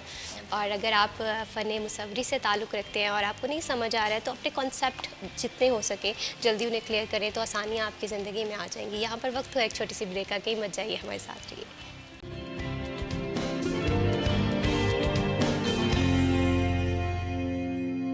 Welcome back. बढ़ाते हैं प्रोग्राम को आगे और अब बात करते हैं एक अहम और संजीदा मसले से, जिसमें कहीं ना कहीं हमारी सोसाइटी दिन ब दिन फंसती जा रही है। वो ये है कि यंगस्टर हमारी कौम का असासा भी है, लेकिन एक माशरती बुराई है जो कि हमारे नौजवानों को तबाह व बर्बाद कर रही है। वो है बढ़ता हुआ नशियात का रुझान हमारी नौजवान नस्ल में। इसमें सिर्फ एक फ़र्द है उसकी ज़िंदगी मुतासिर नहीं होती, पूरे के पूरे ख़ानदान मुतासर होते हुए दिखाई देते हैं। कभी माशरती दबाव की वजह से, कभी तालीमी निज़ाम की वजह से हम देखते हैं कि हमारे यंगस्टर जो हैं वो ड्रग एडिक्शन की तरफ चले जाते हैं। और इसी तरह से कम्प्लेक्स जो है फैमिली स्ट्रक्चर हमारे यहाँ, ये कहीं ना कहीं बुनियादी वजूहात बन रहा होता है। और अक्सर औकात जब पेरेंट्स को पता चलता है कि उनके बच्चों में ड्रग एडिक्शन की आदत पैदा हो गई है, शायद तब तक बहुत देर हो जाती है। किस तरह से इसे अर्ली स्टेज पर पहचान सकते हैं, इस पर हम बात करेंगे। और इस पर बात करने के लिए प्रोग्राम में हमें ज्वाइन किया है हमारी बहुत ही काबिल और फैसलाबाद की नामवर साइकोलॉजिस्ट समरीन अफजल साहिबा ने। अस्सलाम वालेकुम। कैसी हैं डॉक्टर समरीन आप? जी अल्लाह का शुक्र, आप बताएं कैसी हैं? अल्हम्दुलिल्लाह मैं बिल्कुल ठीक हूँ। समरीन साहिबा, एक बहुत अहम मौजू भी है और मैं ये सोचती हूँ कि ये चीज़ ना हमारी यंगस्टर्स को धीमक की तरह खा रही है। अगर हम ड्रग एडिक्शन के हवाले से बात करें तो कौन कौन सी बुनियादी रीज़न्स हैं जिसकी वजह से हमारे नौजवान जो हैं वो इस बीमारी का शिकार हो रहे हैं? बहुत ही इम्पॉर्टेंट टॉपिक है। इस तरह का टॉपिक है जिसको बार बार हाईलाइट किया जाए और अवेयरनेस दी जाए तो कम है मेरा ख्याल से। रीज़न्स तो मल्टीफैक्टोरियल हैं, हम ये कह सकते हैं कि इसकी साइकोलॉजिकल भी हैं, सोशल रीज़न हैं, बायोलॉजिकल रीज़न्स भी हैं। और करंटली अगर फिर हम इसको इन 3 सेगमेंट्स में देखते हैं तो आप देखें कि साइकोलॉजिकली भी आप ये कहें कि कुछ आप ये कहें कि चाइल्डहुड डिस्टर्बेंसेस की वजह से, कुछ फैमिली डायनामिक्स में अगर डिस्टर्बेंस है और कुछ फ्रेंड्स के साथ क्लैश कह सकते हैं आप। हम इसको इस तरह से देते हैं कि हमारे जिस तरह से हम सर्विसेज दे रहे हैं उसी पॉइंट ऑफ व्यू से कि बायोसाइकोसोशल मॉडल के अकॉर्डिंगली ही साइकोलॉजिकली जो फैक्टर्स हैं उसमें अपार्ट फ्रॉम दिस ये है कि सोशल फैक्टर्स भी बड़ा कंट्रीब्यूट कर रहे हैं। जैसे आपको पता है कि आजकल अनएम्प्लॉयमेंट है, प्लस ये है कि सोसाइटी का भी एक प्रेशर, अपार्ट फ्रॉम दैट कि कोई किसी भी स्टेज पे है, किसी यूनिवर्सिटी में है, किसी कॉलेज में है, स्कूल में है, तो आप ये कह सकते हैं कि इसकी जो इजी अवेलेबिलिटी है बेसिकली उसके ऊपर जो चेक एंड बैलेंस नहीं है। प्लस आप ये कहें कि सोशल मीडिया, स्मार्टफोन्स के होने से एक दूसरे को आप ये कहें कि कंप्रेस हो गई चीज़ें ज़्यादा, और उस कंप्रेशन की वजह से साइकोलॉजिकली आप ये कहें कि एज ए लाइक इसको कई दफ़ा हमने ये भी देखा है कि कोई ना कोई इस तरह की एलिमेंट को भी हाईलाइट किया जाता है, जैसे कोई रोल मॉडल हो। फॉर एग्जांपल किसी स्मोक करते हुए पर्सन को पहले दिखाया जाता था कमर्शियल्स में या कुछ इस तरह से, दो कि उसके अंदर एंट्री मूवीज में अक्सर देखते हैं, ड्रामास में हम देखते हैं कि स्ट्रॉन्ग और एक पावरफुल चीज़ है। आप ये कह सकते हैं कि एक तो अभी यूथ में तो ये है कि इन फैशन इन ट्रेंड इस चीज़ को लिया जा रहा है, ठीक है, और एंटरटेनमेंट को भी इसके साथ मर्ज कर दिया गया है कि पार्टीज़ जो हैं दैट इज़ नॉट लाइक कि वो सिर्फ़ और सिर्फ जो है सेलिब्रेशंस तक रह गई हूँ, बल्कि उसके अंदर आप ये कहें कि कुछ ना कुछ एलिमेंट इस तरह का भी एड अप कर दिया जाता है, और जो कि शदीद नुकसानदेह है। मैं तो यही कहूँगी हेल्थ के पॉइंट ऑफ व्यू से भी, साइकोलॉजिकली भी और फिज़िकल हेल्थ के पॉइंट ऑफ व्यू से भी, जिस भी फॉर्म में ड्रग्स को यूज़ किया जा रहा है वो आपकी हेल्थ के लिए बिल्कुल भी आप ये कहें कि रिकमेंडेड भी नहीं है और ना ही वो किसी तरह से आपके मूड को बूस्ट कर बिल्कुल सकता इसी है। तरह से। और अगर हम एक ड्रग एडिक्टेड पर्सन के हवाले से बात करें तो समरीन साहिबा, मुझे तो ये लगता है कि पूरी फैमिली मुतासिर हो रही होती है। अगर शोहर ड्रग एडिक्शन में इन्वॉल्व है, उसकी बीवी, उसके बच्चे काफ़ी ज़्यादा मुतासिर होते हैं। इसी तरह से अगर एक बच्चा है वो इन्वॉल्व है तो उसके पेरेंट्स की ज़िंदगी, उसके बहन भाइयों की ज़िंदगी कितनी मुतासिर हो रही डेफिनेटली है। जब हम अवेयरनेस देते हैं कॉलेजेस में, यूनिवर्सिटीज़ में और लोगों को इसके बारे में बताते हैं तो ये ज़रूर बताते हैं कि बेसिकली एडिक्शन इज़ समथिंग जो कि इस तरह से नहीं है। ये बिल्कुल इसी तरह से है कि अगर किसी एक घर में आग लगी है तो आप ये नहीं कह सकते कि दूसरे घर को आग नहीं लगेगी। Basically the person who is involve in that, ठीक है, वो डेफिनेटली जो है अपने इर्द गिर्द के लोगों को, बाकियों को भी मुतासिर करेगा। फिर इसके साथ साथ आप देखें कि ड्रग एक इस तरह की चीज़ है कि इनिशियली तो आप ये कहें कि उसका यूज़ स्टार्ट होता है, ठीक है, फिर मिस यूज़ पे जाते हैं। जब मिस यूज़ करते हैं, मिस यूज़ करते करते आप ये कहें कि उसका एब्यूज स्टार्ट हो जाता है, जिसमें आप ये कहें कि फिजिकल और साइकोलॉजिकल डिपेंडेंस हो जाए किसी ड्रग के ऊपर, कि उसके बगैर आप ये कहें कि सर्वाइवल ना हो। और उसके डिफरेंट आप कहें कि बॉडीली मैकेनिज्म्स इस तरह के एक्टिवेट हो जाते हैं कि बॉडीली चेंजेस आना शुरू हो जाती हैं कि पर्सन वो यूज़ कर रहा होता है। तो साइकोलॉजिकल कॉन्सिक्वेंसेस भी हैं, सोशल कॉन्सिक्वेंसेस भी हैं और आप कहें कि फ़िज़िकल कॉन्सिक्वेंसेस भी हैं। और सोशल कॉन्सिक्वेंसेस में तो आप ये देखें कि मुआशरती बुराई हम ये कह सकते हैं कि because the thing is this कि इस टाइम पे इन्फ्लेशन, महंगाई इतनी ज़्यादा है कि आप ये कहें कि लोग अपना ब्रेड एंड बटर करने के लिए भी आपको पता है कि डिफ़िकल्ट हैं चीज़ें। तो फ्रॉम दैट पर्सपेक्टिव एक बंदा सारा दिन अर्निंग ही 2000 या 1000 करता है और वो सारा अपनी अमाउंट जो है उसके ऊपर स्पेंड कर देता है। That is so alarming for the like you can say कि हमें एज ए मुआशरा भी सोचना चाहिए, एज ए पर्सन भी सोचना चाहिए और हमारी लॉ इन्फोर्सिंग जो अथॉरिटीज़ हैं उनको भी इसके अगेंस्ट कोई चेक एंड बैलेंस, कोई कंट्रोल ज़रूर रखना चाहिए ताकि इस चीज़ को आगे ना फैलाया जाए। अब अगर ड्रग एडिक्शन के हवाले से बात करें, अमूमन ऐसा होता है कि जो पर्सन इन सारी चीज़ों में इन्वॉल्व हो रहा होता है वो अपने घर वालों को नहीं बता रहा होता और घर वाले भी इतना चेक एंड बैलेंस आज के दौर में रखते नहीं हैं। तो इनिशियल जो अलामात होती हैं वो किस तरह से हम पहचान सकते हैं कि वो पर्सन जो कि ड्रग यूज़ कर रहा है उसमें क्या क्या चेंजेस आ रही होती हैं? एक तो थोड़ा सा ये देखना भी बड़ा ज़रूरी है क्योंकि देखिए कुछ साइकोलॉजिकल फैक्टर्स भी और इलनेसेस भी इसके साथ एसोसिएटेड हैं, ठीक है। If a person is depressed, ठीक है, और एंग्शियस, तो हमें डिप्रेशन और एंग्जाइटी को ही पहले ही as a family member address करवाना चाहिए। फिर कुछ सर्टेन पर्सनैलिटी के फैक्टर्स होते हैं, आप ये कहें कि कुछ एक्सट्रोवर्ट टाइप की पर्सनैलिटीज़ या एंटी सोशल पर्सनैलिटी जो रूल्स को फॉलो नहीं करते हैं, उनकी कंपनी कुछ इस तरह की है, कुछ फिर उन कंपनीज़ में कोई एक दो लोग इस तरह के हैं जो कि अल्कोहल यूज़ कर रहे हैं, या फिर आप ये कहें कि हेरोइन, कोकीन, आप ये कहें कि हर ही फॉर्म में ड्रग्स जो हैं इस टाइम पे अवेलेबल हैं। पहले हम समझते थे कि जो एडिक्शन है बेसिकली और कुछ ख़ास किस्म की एडिक्टिव पोटेंशियल वाली चीज़ें ऐसी हैं जो कि हमारी कंट्री में अवेलेबल नहीं है, लेकिन अब आप ये कह सकते हैं कोकेन से लेके हर तरह की मॉडर्न ड्रग्स जो हैं, आप आइस को देख लें, ठीक है, बाकी इस तरह की चीज़ें जो हैं, पहले ये था कि चर्स, हेरोइन, इस तरह की चीज़ें जो हैं, या फिर आप ये कहें कि भांग वगैरह हो गई, ठीक है, ये चीज़ें ट्रेडिशनली यूज़ की जाती थी। लेकिन अभी करंटली क्या है कि इसको एक मॉडर्निज़म का नाम दे के भी कह सकते हैं और इसी में आप ये कहें कि हैश के तौर पे फ़लाँ चीज़ ये जो है ये तो हर्ब्स की बनी हुई है, आप ये कहें कि कोई ना कोई उसकी जस्टिफिकेशन लोगों ने जैसे वेप पे आपने देखा होगा, हाँ बहुत सारे लोग के ये तो फ्लेवर्ड है, इसे तो कोई नुकसान नहीं होता, ये चीज़ मैंने अक्सर देखी है। बस आप ये कहें कि टोबैको इंडस्ट्री ने भी बड़ी एडवांसमेंट की है, जिस तरह से सबके बिजनेस होते हैं, तो with the passage of time आप ये कहें कि उसमें ये नहीं है कि उसकी स्मेल नहीं है, लेकिन उतनी स्ट्रॉन्ग स्मेल नहीं है, लेकिन ये है कि सिगरेट से ज़्यादा वो नुकसानदेह, because that is in the form of liquid and it has strengths, ठीक है, ये डिफरेंट स्ट्रेंथ्स में अवेलेबल है, 30 mg, 60 mg, ठीक है, 90 mg। इट मीन्स कि वो पोटेंशियल जो है उसका वो सिगरेट से भी ज़्यादा है जो आप इनहेल कर रहे हैं, तो that is very harmful for health, ठीक है, साइकोलॉजिकली भी और आप ये कहें कि सोशली भी इस चीज़ के कॉन्सिक्वेंसेस जो हैं वो बड़े नेगेटिव हैं और बहुत ज़्यादा आप ये कह सकते हैं कि इसकी एसोसिएशन जो है करंटली ड्रग यूज़ की साइकोटिक इलनेसेस के साथ है। सही। आप ये कहें कि ड्रग इंड्यूस्ड साइकोसिस और ड्रग इंड्यूस्ड आप ये कहें कि बीमारियां जो नफ्सियाती हैं वो बहुत ज़्यादा प्रोलॉन्ग वे में जो है वो अपेयर होती हैं, दूसरी बात ये है कि हम जो बात जहाँ से स्टार्ट की थी कि कौन से वो एलिमेंट्स हैं बिल्कुल इस कि तरह से। हम आइडेंटिफाई करें कि बच्चा अलग रहना शुरू हो जाए, किसी से इंटरेक्ट ना करे, उसमें कोई और साइकोलॉजिकल इश्यूज आ रहे हैं, उसके फ्रेंड्स का चेक एंड बैलेंस ज़रूर रखें, ठीक है, कि वो किन से मिलता है, कितना टाइम स्पेंड करता है, वो उनकी एक्टिविटीज़ क्या हैं, ठीक है। और फिर मैं तो ये भी कहूँगी मॉरली इस चीज़ को बार बार रिमाइंड करवाने की ज़रूरत है कि रिलीजियसली भी हमारे मज़हब में इस तरह की चीज़ों की गुंजाइश नहीं है। अगर हराम है तो क्यों हराम है, उस चीज़ के ऊपर भी बात होनी चाहिए कि मतलब आप ये कहें कि रिलीजियस स्कॉलर्स को भी कॉन्टीन्यूसली इंगेज करने की ज़रूरत है। और वैसे भी ये हम लोग ये समझते हैं कि बहुत बड़ा डोमेन है कि जिसके अंदर आप ये कहें कि सोशल वर्कर से लेके डॉक्टर से लेके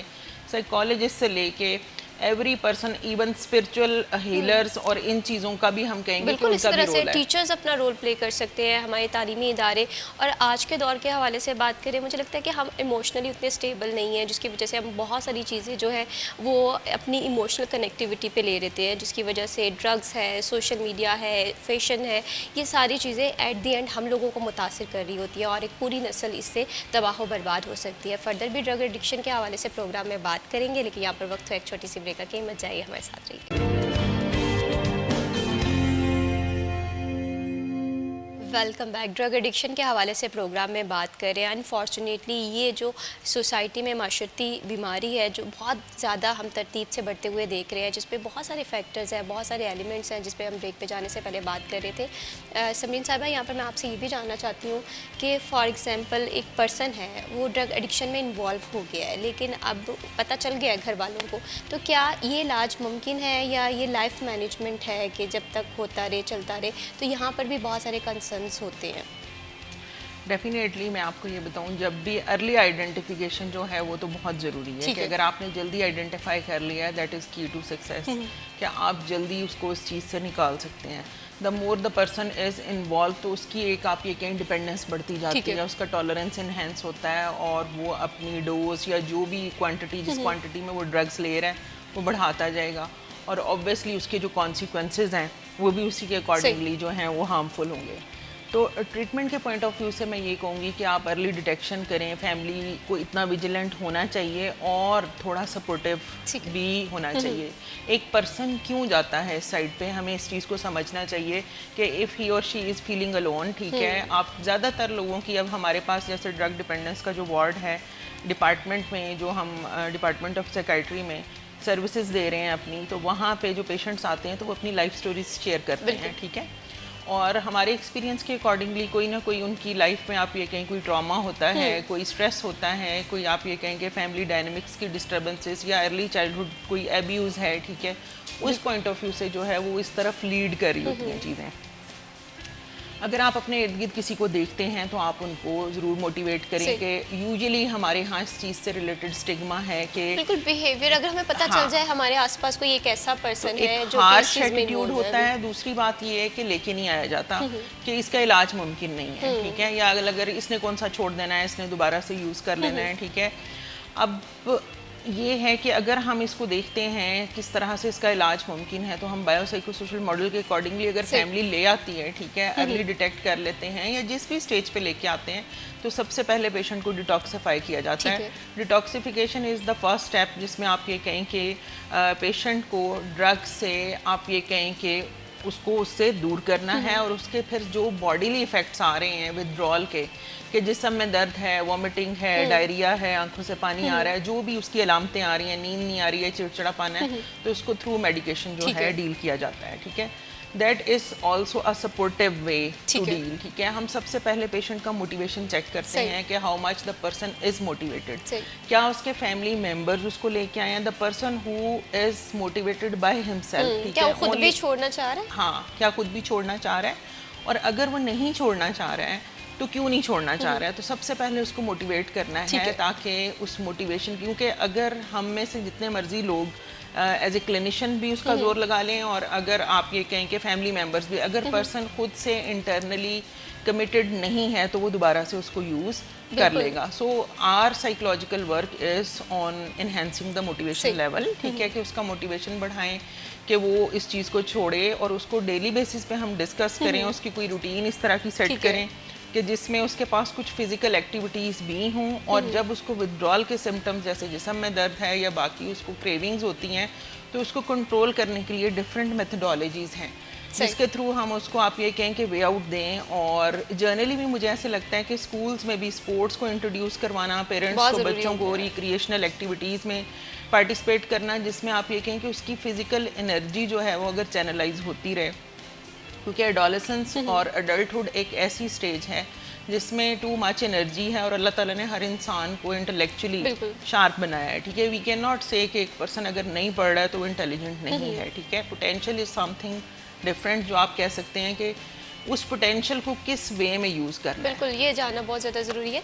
तो यहाँ पर मैं एक और भी आपसे बात डिस्कस करना चाहूँगी। बहुत सारे ऐसे लोग हैं जो कि रिहैबिलिटेशन सेंटर में जाते हैं, ड्रग एडिक्शन छूट भी जाती है, वापस घर आते हैं, हम देखते हैं कि आफ्टर 1 मंथ 2 मंथ या 6 मंथ्स वो दोबारा से ड्रग एडिक्शन में इंगेज हो जाते हैं। तो इस चीज़ को किस तरह से रिकवर करना है?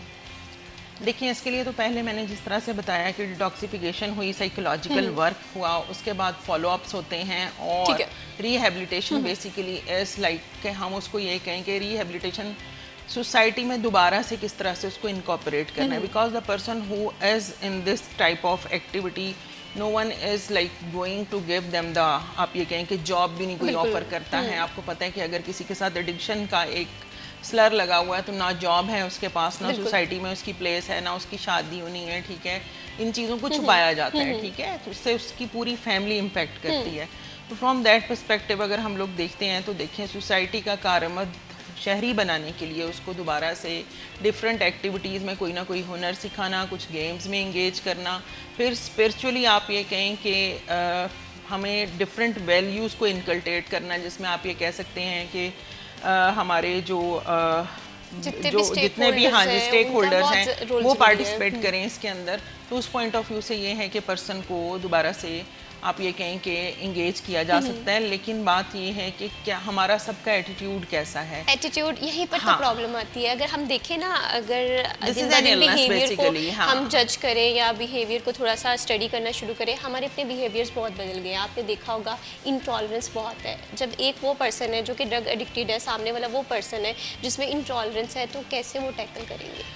और इनटॉलरेंस के साथ मैं एक चीज़ को और भी हाईलाइट यहाँ पे करूँगी कि हमारे यहाँ थोड़ा ये है कि रवैये के साथ साथ फैमिली का जो एटीट्यूड है, बेसिकली ये समझना चाहिए हम सबको कि दिस इज़ एन इलनेस, ठीक है, कि ये इलनेस है, ये एक पर्सन है जिसको ये मसला हुआ है, ये बंदा नशई नहीं है। हमारे यहाँ ये कहा जाता है कि ये नशई है, ठीक है, ये कहना ज़्यादा अप्रोप्रिएट है, बहुत मुतासिर कर रहा होता है। अगर वो दोबारा से अपनी ज़िंदगी में आना भी चाह रहा होता है तो एक टैग लग जाता है, उस टैग को रिमूव करते हुए बड़ा मसला आ रहा होता है। बहुत शुक्रिया Samreen sahiba for joining us in this program. Drug addiction के हवाले से बात कर रहे थे। ये हमारी सोसाइटी की वो माशरती बुराई है जो कि हमारे नौजवान नस्ल को बुरी तरह से मुतासिर कर रही है। रिस्पॉन्सिबल होने की ज़रूरत है हमारे पेरेंट्स को, हमारे साथ को। अगर आसपास हमें कोई ऐसी एक्टिविटी नज़र आती है तो ये हमारी रिस्पॉन्सिबिलिटी है कि हम उसे एड्रेस करें, बगैर ये सोचे समझे कि क्या हमारा इससे कनेक्शन है या नहीं है, फिर जाके सोसाइटी में बेहतरी आएगी। इसी के साथ मैं भी शबीब को दीजिए इजाज़त। अल्लाह हाफ़िज़।